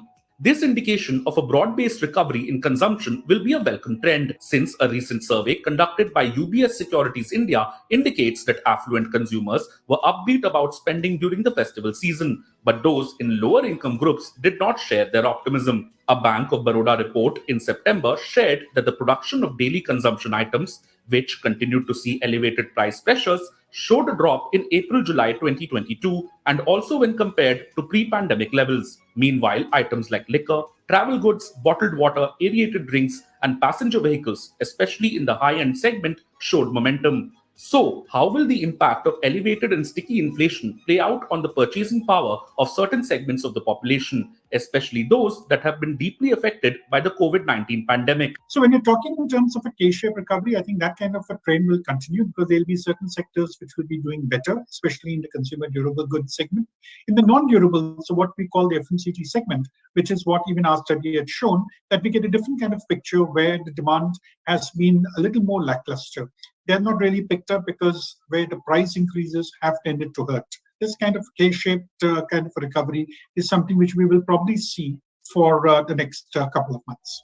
Citing rising borrowing costs and global risks, the World Bank has cut India's growth forecast for FY23 by a full percentage point to 6.5%. Crude oil prices are on the boil again, even as the Russia-Ukraine war stretches on. At a time when exports can no longer be the engine driving India's economic recovery and the global economy is teetering on the edge of recession, can the country count on its domestic consumption, buoyed by its peak shopping season, to help sustain growth? Yeah, I think there are definitely indications that the consumption story is back on track.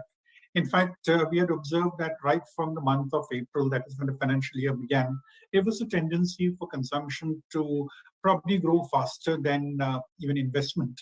And that was something which kept ticking, as reflected mainly by the GST collections, which of course were propped up to a certain extent on account of higher inflation. And right now what we are seeing is a full recovery in terms of overall demand for both goods and services. And that's what's getting reflected in terms of the higher consumption numbers which we're seeing today.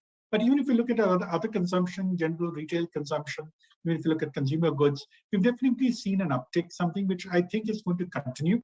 Now, in fact, I think whatever growth we're going to get this year is going to be driven more by the consumption factor rather than the investment factor or even exports for that matter. So we could be expecting consumption to remain the main anchor for growth for the rest of the year and also for the entire year. And there will be some kind of support coming from the central government in the form of its capital expenditure. With the export engine sputtering, promoting domestic consumption has become all the more pertinent. The Reserve Bank of India and the government will have to stay laser focused on controlling inflation, which has the potential to impact the purchasing power of consumers.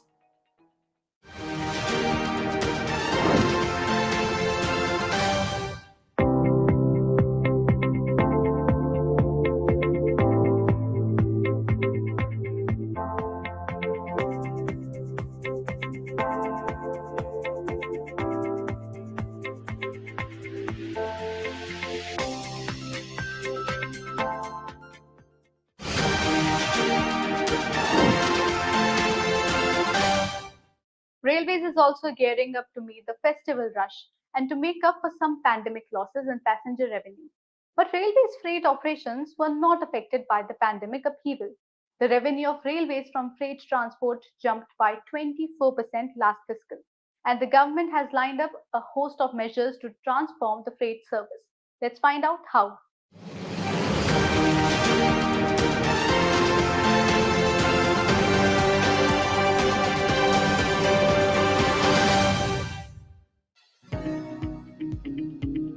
Over 74% of Indian Railways' revenue comes from its freight operations. It is the backbone of the railways and also supports passenger operations. So the health of the railways depends a lot on how its freight service is performing, and it is doing really well. The last 2 years, railways freight loading has been impressive. Despite the pandemic, the freight loading in FY21 exceeded that of FY20. Indian Railways ferried 1,418 million tons of freight in FY22, a jump of 15% over the previous fiscal's 1,233 million tons. Railways had recorded 25 straight months of best ever monthly freight loading till September this year. The cumulative freight loading by Indian Railways during the April to September period of current fiscal stood at 736.68 million tons, as against 668.86 million tons achieved in the same period of FY22, representing a growth of 10.14%. And the cumulative earnings from freight stood at 1.43 trillion rupees during fiscal 2022. The annual increment of over 180 million tons was also the highest recorded in a single year. The previous best incremental loading in absolute terms was 66.1 million tons, achieved more than a decade ago in the year 2005-06. Coal accounts for the majority of freight basket, with iron ore being a distant second. In FY22, Railways transported over 650 million tons of coal as compared to 542 million tons in FY21. showing a growth of 20%.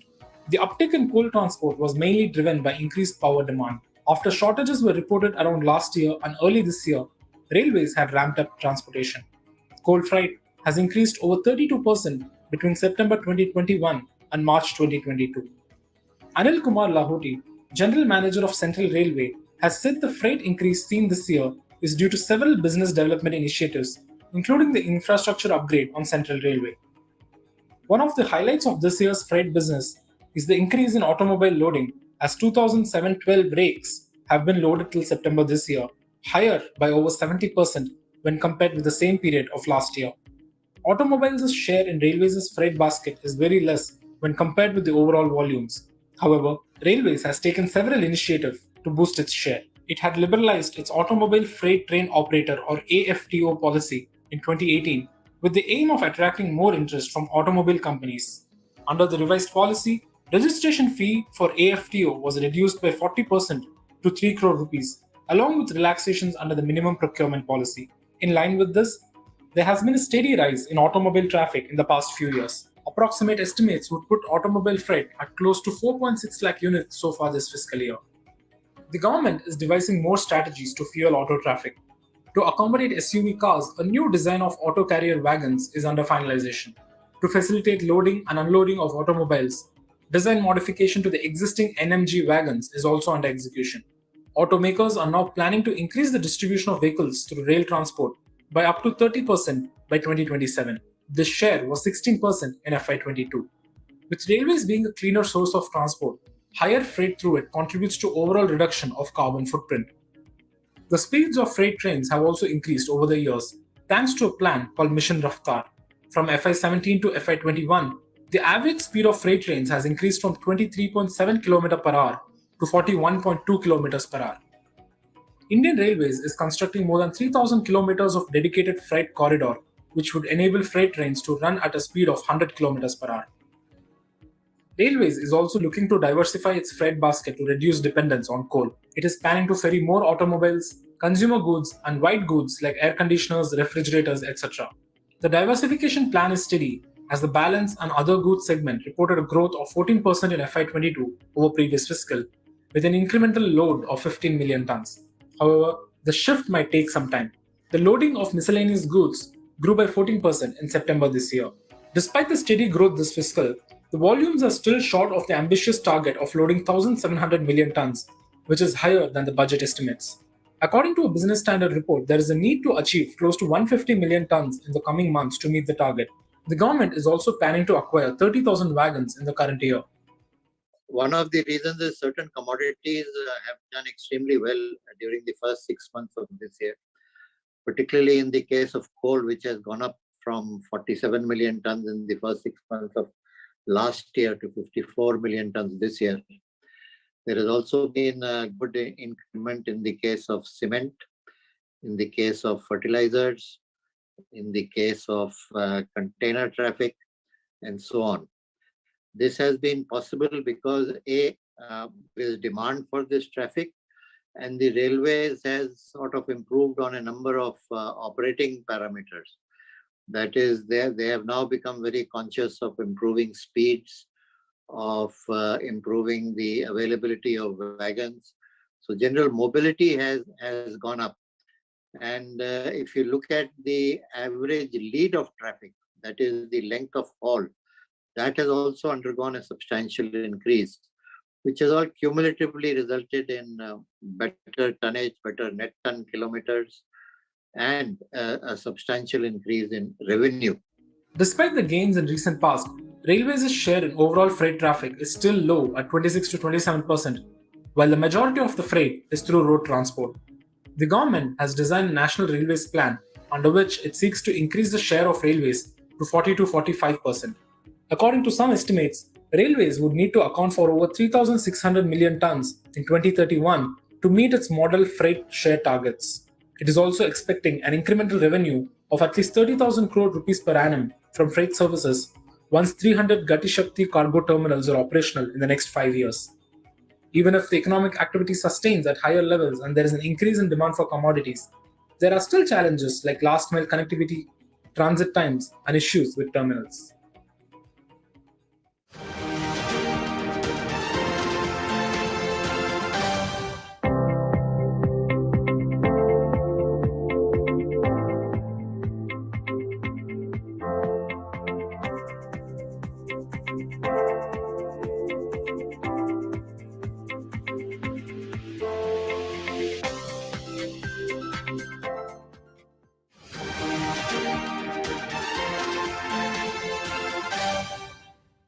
Defying headwinds, banks too are expected to report a healthy rise in net profit and net interest income for the September quarter, as successive rate hikes by the Reserve Bank of India failed to curb credit growth.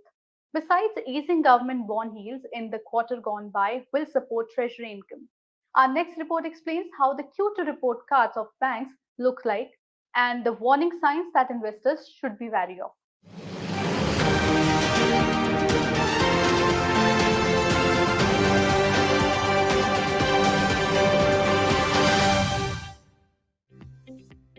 After IT companies, financial institutions will be next in line to announce their September quarter results. Starting with HDFC Bank on October 15, Axis, ICICI, and IndusInd Bank will report their results next week. SBI and other public sector banks will follow suit. Going by analysts' estimate, banking and financial services sector could be the best performing sector for a second straight quarter as credit growth remains robust and bond yields cooled off. I think this quarter is going to be one of the best quarters for banking sector in many years. Loan growth for the sector has picked up to 16% year on year at the end of September versus 13% year on year at the end of June. Margins should expand for the sector because policy rates have gone up by roughly 190 basis points. But bank deposit rates have only gone up by roughly 125 basis points. So we should see some margin expansion this quarter. Third, if you look at bond yields, they are broadly flat QOQ. So banks should not have any mark-to-market losses, which many banks had in the last quarter. And finally, if you look at all the data points, they are suggesting that asset quality is still benign for the sector. So the new NPA creation for the banking sector should be very low, leading to very low provisioning cost during the quarter. Independent market analyst Ambarish Baliga believes aggregate net profit for the sector may surge around 40% over previous year. I'm expecting banks to report strong earnings growth on a sequential basis for Q2, looking at the robust credit growth and margin expansion. Y-on-Y operating profit growth should be closer to about 21%. Net profit growth should be about 40%. NII growth is expected to be closer to about 17% Y-on-Y. The larger private sector banks would perform better compared to the smaller ones as well as the PSU banks. Meanwhile, Bloomberg's consensus estimate pegs net profit growth of the 16 listed banks at 23.4% year-on-year and 20% sequentially. Net interest income, meanwhile, is expected to have risen 10% year-on-year and roughly 10.8% sequentially. That said, the pressure to mobilize deposits amid shrinking liquidity could put pressure on profitability and margins going ahead. I think one thing where investors should keep an eye on is bank strategy around deposit growth. So if you look at right now, deposit growth for the sector is roughly 9% YY versus loan growth of 16% YY. And banks are funding this gap using the excess liquidity they had created during COVID. But my guess is that they've run out of this liquidity now. So ultimately, they will have to bridge this gap between loan growth and deposit growth. So the strategy will be very important in the sense that it could lead to some margin compression for the banks in the second half or slowdown in the loan growth or both. As regards today, Q2 results of HCL Technologies and Wipro will be on investors' radar. Retail inflation data for September, Traxon Technologies IPO, oil prices, and other global cues will sway the markets.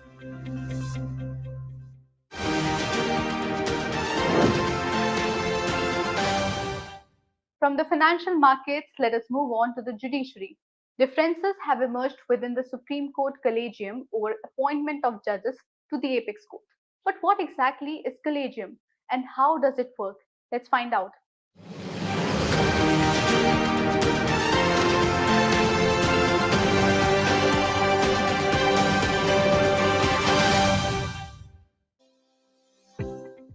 It is a group of Chief Justice of India or CJI and the four senior-most judges of the Supreme Court that decides appointments to the Apex Court.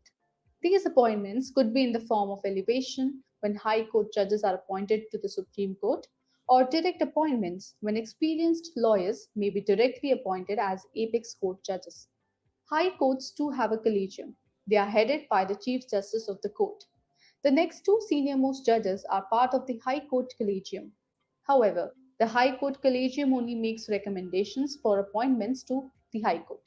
The final decisions are taken by a collegium of the CJI and 2 senior-most judges of the Supreme Court. This collegium of the 3 senior-most Supreme Court judges also decides transfers of High Court judges in the country.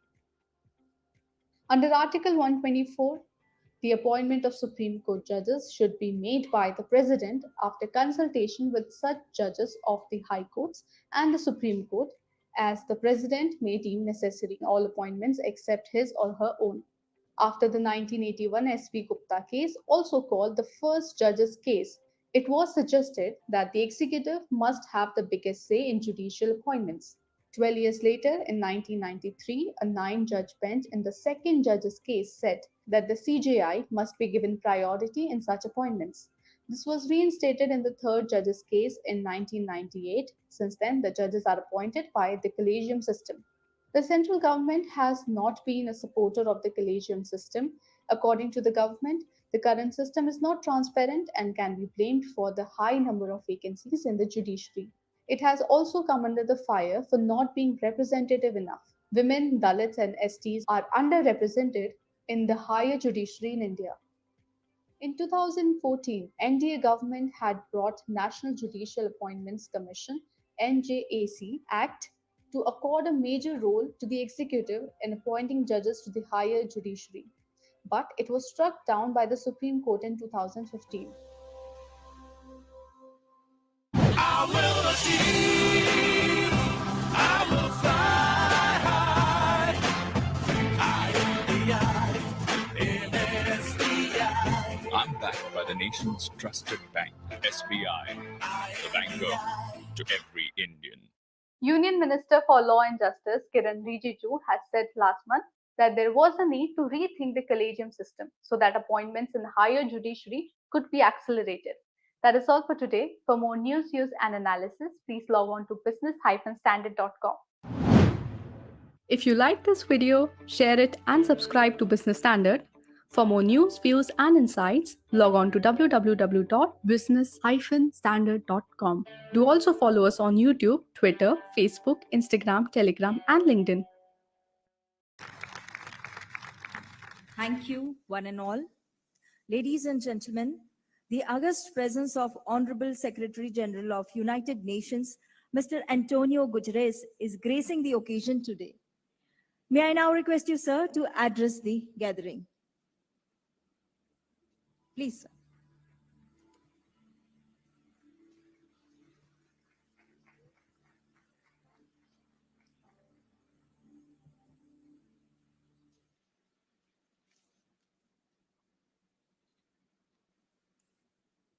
Honorable Prime Minister Modi, Excellencies, dear friends, I'm honored to be with you at the Statue of Unity to launch the Lifestyles for the Environment initiative.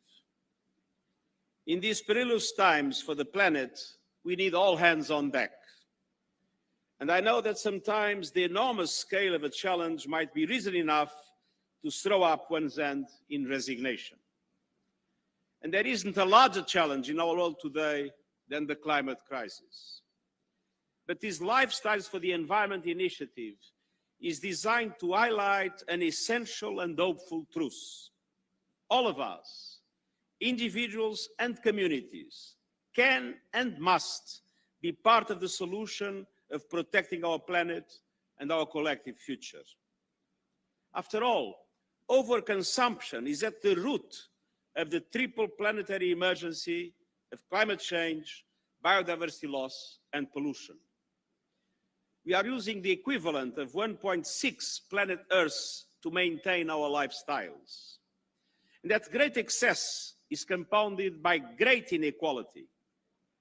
The combined greenhouse gases emissions of the richest 1% are more than twice the poorest 50%.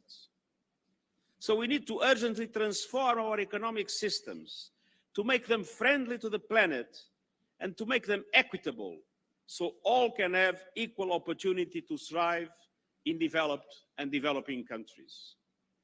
Each one of us will have to learn to live sustainably and reduce our environmental footprint by saving energy and reducing pollution and waste, by using less plastic, by taking advantage of clean cooking technologies, by eating more sustainably and not throwing away food, by using renewable energy, and by making our money count as consumers by supporting sustainable products. And many other examples we have seen in the wonderful film that has started this ceremony.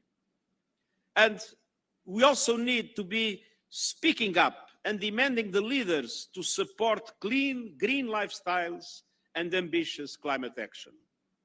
This is the mission of the Lifestyles for the Environment initiative that I hope can spread throughout the world.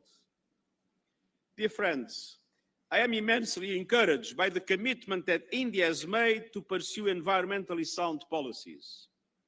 These efforts include a pledge to significantly increase investment and deployment of renewable energy, championing the International Solar Alliance, and joining the High Ambition Coalition for Nature and People, which aims to protect and conserve 30% of the world's ecosystems by 2030. I also congratulate India on its upcoming G20 presidency. The G20 accounts for 80% of global greenhouse gas emissions, but it also represents 80% of global GDP. So the G20 combined has the resources, the know-how and the power to end our war against nature and set us on course to more sustainable living. And central to that goal is the urgent need to pivot from economies based on fossil fuel consumption to economies powered by renewable energy. A revolution in which developed countries must invest massively, financially and in technological support to allow emerging economies themselves to also be able to present more ambitious targets. And the world counts on G20 economies to lead the way in progressively ending the use of coal by 2030 in OECD countries and 2040 in non-OECD countries. Developed countries must follow through on their commitments to provide meaningful financial and technological support to countries like India throughout this transition. We need to unleash a renewables revolution, and I look forward to working with India in driving this agenda forward. Dear friends, in 3 weeks, world leaders will meet in Egypt for the next United Nations Climate Change Conference, COP27. COP27 represents a key political opportunity to rebuild trust and accelerate action across all the pillars of the Paris Agreement: adaptation, mitigation, finance, and loss and damage. Full implementation of the financial commitments made in Paris, a quantum leap in support to adaptation in developing countries, and measurable progress and serious progress in loss and damage are essential conditions to reestablish trust between developing and developed countries around the world.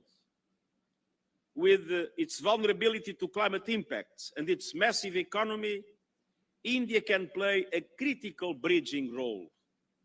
We have no time to lose. We are in imminent danger of failing to meet the goal of limiting global temperature rise to 1.5 degrees Celsius. And our global goal is to be net zero emissions by 2050. And to achieve this, we must collectively halve global emissions from 2010 levels by 2030. And as the LIFE initiative highlights, every citizen has a role to play. And that includes everyone, everywhere, using their voice to urge their leaders to take much needed ambitious climate action. Dear friends, as the Prime Minister of Mauritius has recalled, Mahatma Gandhi reminded us that the world has enough for everyone's need, but not enough for everyone's greed. That perfectly captures the situation we face now. Unfortunately, for the time being, greed is prevailing over need, and we need to reverse this trend. The planet is able to support each and every one of us, but we must treat its resources with wisdom and respect. So today, let us pledge to alter our economies and our lifestyles so we are able to share Earth's resources fairly and take only what we need. And let us count on India as it assumes the G20 presidency to help usher in a new era of sustainability fully in line with its history, its culture, and its tradition. Thank you.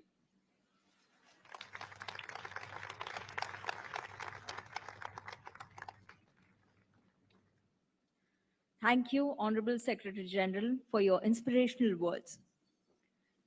और अब भारत के माननीय प्रधानमंत्री श्री नरेंद्र मोदी जी से अब मैं सविनय अनुरोध करती हूं कि रिमोट का बटन दबाकर मिशन लाइफ के डॉक्यूमेंट का विमोचन करें एवं लोगो और टैगलाइन को लॉन्च करें।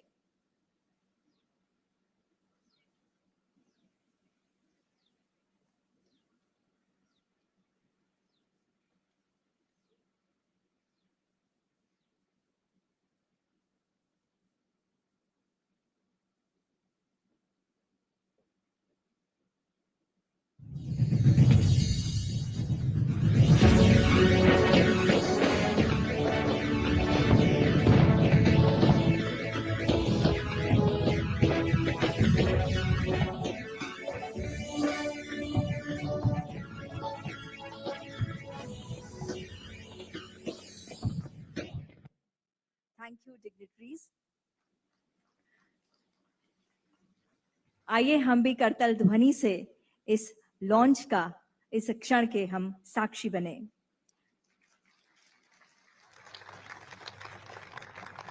देवियों और सज्जनों, प्रकृति के संवर्धन की संस्कृति को लाइफ के नूतन मंत्र से विश्व भर में उजागर करने की प्रेरणा आदरणीय प्रधानमंत्री जी ने दुनिया को दी है, जिनकी दूरदर्शिता समूचे विश्व को प्रभावित और लाभान्वित करती है।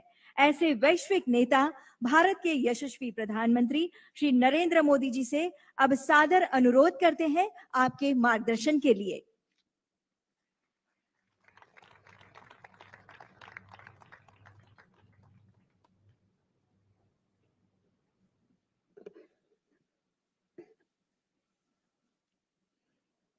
यूनाइटेड नेशंस के सेक्रेटरी जनरल एंटोनियो गुटेरस जी,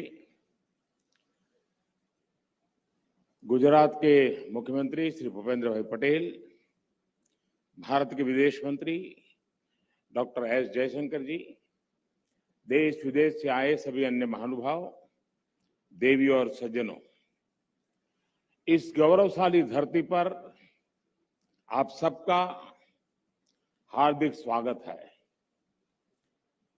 एंटोनियो गुटेरेस जी के लिए तो भारत दूसरे घर जैसा है।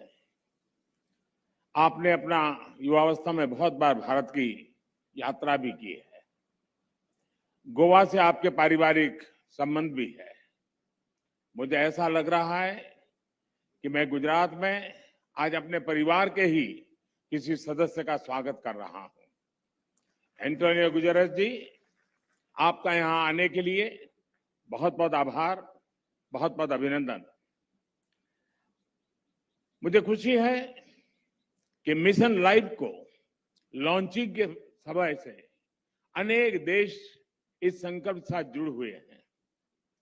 मैं फ्रांस के प्रेसिडेंट श्री मैक्रो, यूके के प्रधानमंत्री लीज ट्रस, गुयाना के प्रेसिडेंट इरफान अली, अर्जेंटीना के प्रेसिडेंट आल्वो फर्नांडिस, मॉरिशस के प्रधानमंत्री प्रवीण जगन्नाथ,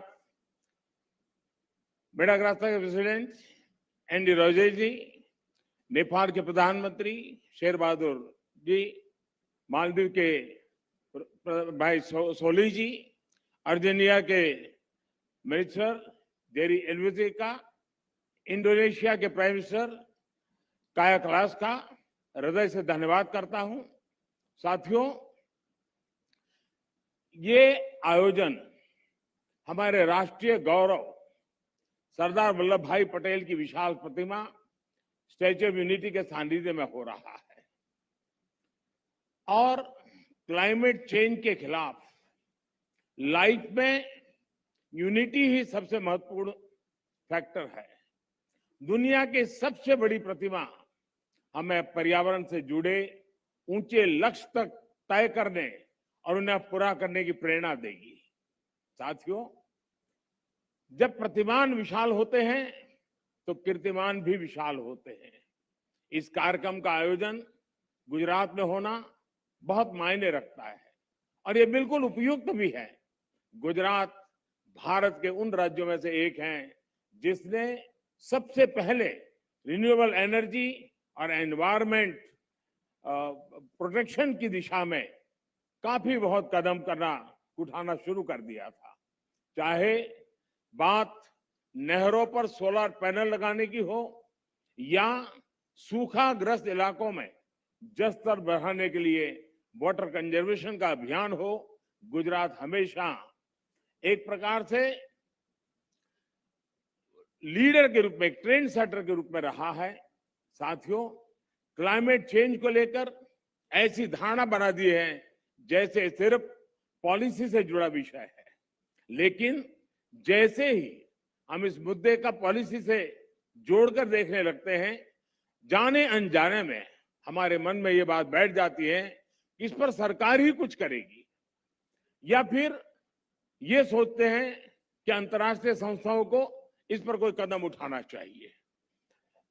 ये बात सही है कि सरकार, अंतर्राष्ट्रीय संस्थाएं, उनकी भूमिका बड़ी है और वो इसे संभाल करने का प्रयास भी कर रहे हैं, लेकिन हम सभी देख सकते हैं कि अब इस मुद्दे की गंभीरता चर्चाओं से बाहर निकलकर दुनिया के हर कोने में, हर घर में आज नजर आने लगी है। क्लाइमेट चेंज से हो रहे बदलाव लोग अपने आसपास महसूस करने लगे हैं। पिछले कुछ दशकों में हमने इस दुष्प्रभाव को और तेज देखा है, अप्रत्याशित आपदाओं को झेला है। आज हमारे ग्लेशियर्स पिघल रहे हैं, समुद्रों का जलस्तर बढ़ रहा है, हमारी नदियां सूख रही है, मौसम अनिश्चित हो रहे हैं और ये बदलाव लोगों को सोचने पर मजबूर कर रहे हैं कि क्लाइमेट चेंज के मुद्दे को सिर्फ पॉलिसी मेकिंग के लेवल पर ही नहीं छोड़ा जा सकता। लोग खुद महसूस करने लगे हैं कि एक व्यक्ति, एक परिवार और एक समुदाय के तौर पर उन्हें इस धरती के लिए, इस प्लेनेट के लिए कुछ न कुछ जिम्मेवारी उठानी चाहिए, खुद ने भी कुछ करना चाहिए। लोग जानना चाहते हैं कि अपने खुद के प्रयत्न में या परिवार के साथ और अपने समुदाय के साथ मिलकर वो कौन से कदम उठा सकते हैं जिससे धरती की सुरक्षा हो सके, इस पृथ्वी की सुरक्षा हो सके। इन सारे सवालों का जवाब मिशन लाइफ में है। मिशन लाइफ का मंत्र है लाइफस्टाइल फॉर एनवायरमेंट। पृथ्वी पर रहने वाले प्रत्येक व्यक्ति को व्यक्तिगत प्रयासों की कामना के साथ ही आज ये मिशन लाइफ का ये विजन दुनिया के सामने रख रहा हूं। मिशन लाइफ इस धरती की सुरक्षा के लिए जन जन की शक्तियों को जोड़ता है, उनका बेहतर इस्तेमाल करना सिखाता है। मिशन लाइफ क्लाइमेट चेंज के खिलाफ लड़ाई का लोकतांत्रिक, डेमोक्रेटिक एक प्रकार से उसका विस्तार कर रहा है, जिससे हर कोई अपने सामर्थ्य के हिसाब से योगदान दे सकता है। मिशन लाइफ इस बात पर भरोसा करता है कि छोटे छोटे प्रयासों का भी व्यापक प्रभाव हो सकता है। मिशन लाइफ हमें प्रेरित करता है कि हम सब अपनी रोजमर्रा की जिंदगी में ऐसा बहुत कुछ कर सकते हैं जिससे पर्यावरण की सुरक्षा हो। मिशन लाइफ ये मानता है कि अपनी लाइफस्टाइल में बदलाव करके एनवायरमेंट की रक्षा की जा सकती है। ये आपको दो बहुत दिलचस्प उदाहरण देना चाहता हूं, बड़ी सरल बातें मैं बताना चाहता हूं। आपने देखा होगा कुछ लोगों को एसी का टेम्परेचर 17 डिग्री या 18 डिग्री सेल्सियस पर रखना बहुत पसंद होता है, लेकिन एसी का टेम्परेचर इतना कम करने के बाद यही लोग सोने के समय कंबल या रजाई का सहारा लेते हैं। एसी का हर डिग्री टेम्परेचर कम करना पर्यावरण पर उतना ही नकारात्मक प्रभाव, यानी उसको अगर हम बचा सकते हैं, कोशिश करके कर सकते हैं।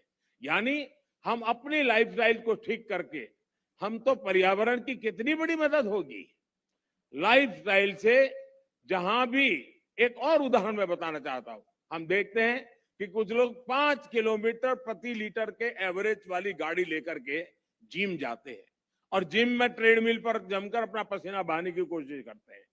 अरे भाई, अगर ये पसीना आप पैदल चलकर या साइकिल पर जिम जाकर के उठा लेते तो पर्यावरण की रक्षा भी होती और आपके स्वास्थ्य की भी रक्षा होती। साथियों, लाइफस्टाइल से व्यक्तिगत और समाज के छोटे छोटे प्रयासों से कैसे बड़े नतीजे आ सकते हैं, मैं इसका भी उदाहरण देना चाहता हूं। भारत में हमने कुछ साल पहले देशवासियों से ज्यादा एलईडी बल्ब इस्तेमाल करने के लिए आग्रह किया था। मकसद ये था कि लोग को बिजली का बिल कम हो, बिजली का कम खर्च हो और पर्यावरण की भी रक्षा हो। सरकार ने एलईडी बल्ब की एक योजना शुरू की और देश का प्राइवेट सेक्टर भी इसमें भागीदार हो गया।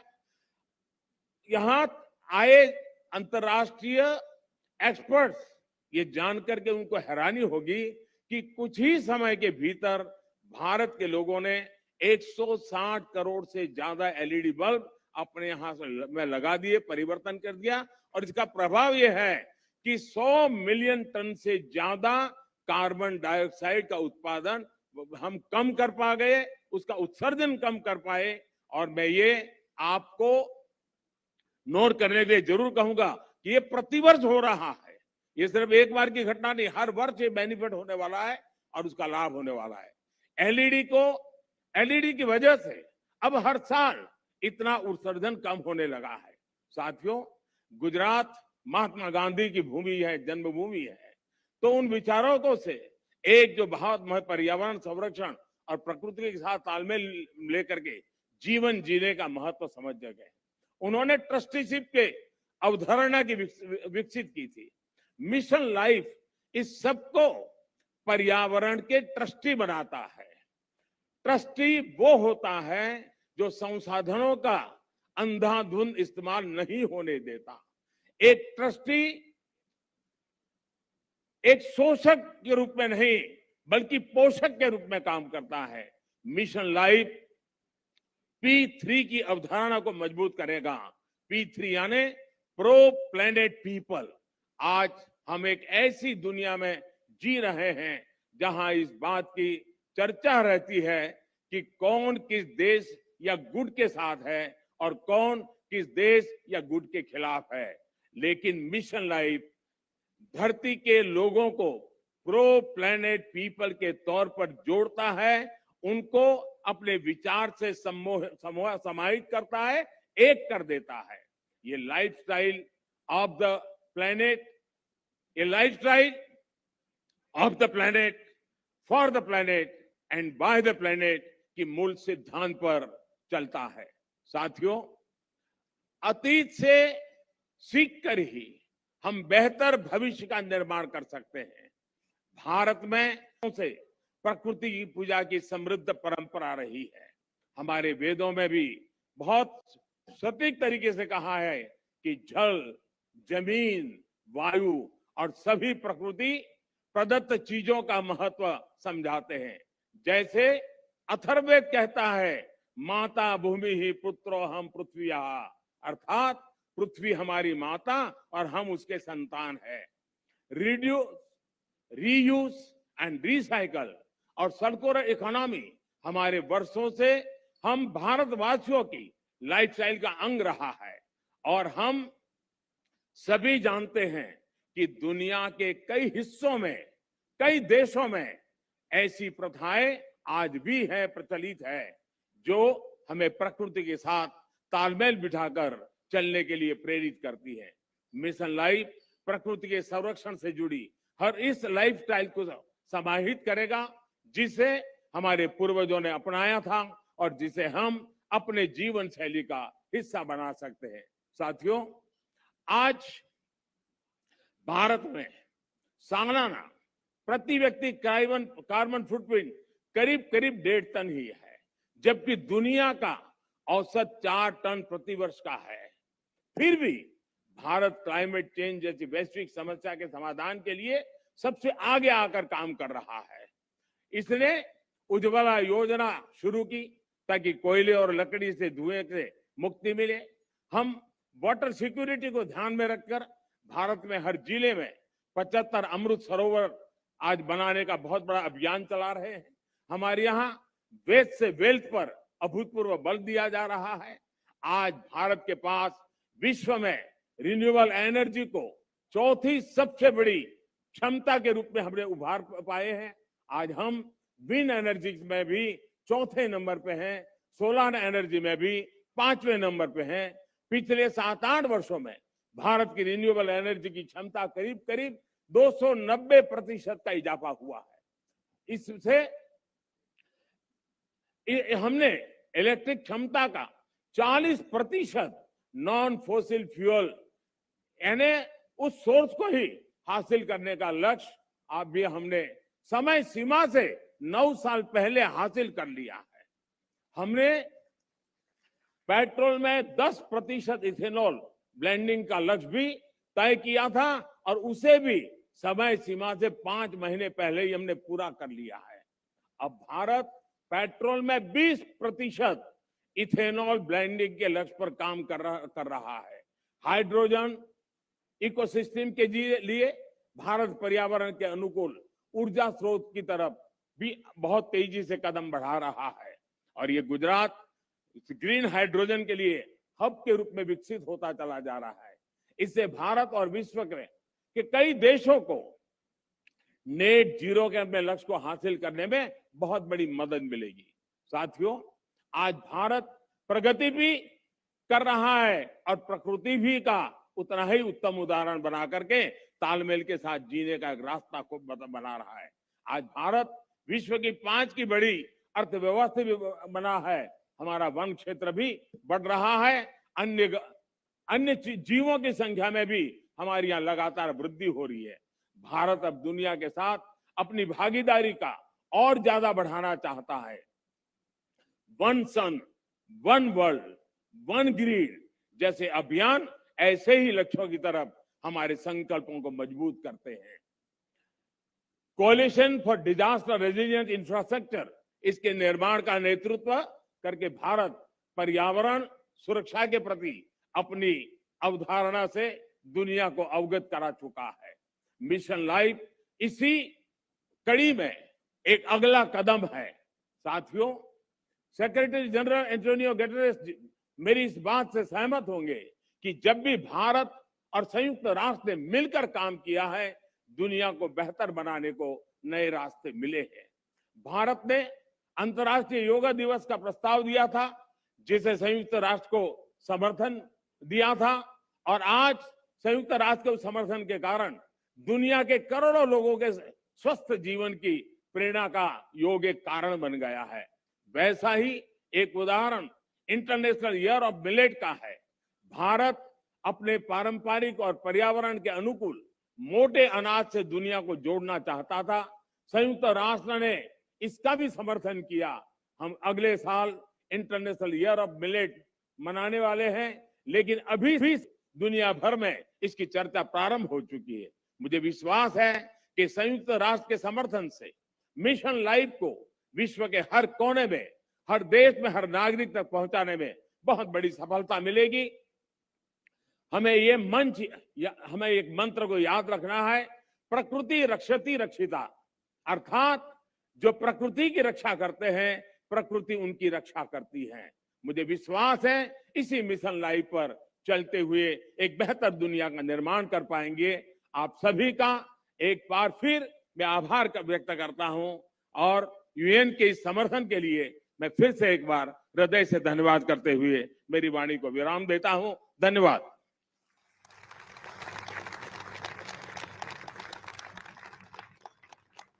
बहुत बहुत धन्यवाद प्रधानमंत्री महोदय, आपकी इस प्रेरणा के लिए, लाइफ के इस महाअभियान की शुरुआत करवाने के लिए।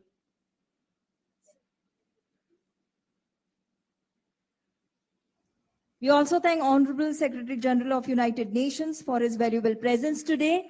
मुख्यमंत्री एवं विदेश मंत्री जी का हम हृदय से स्वागत अभिवादन करते हैं।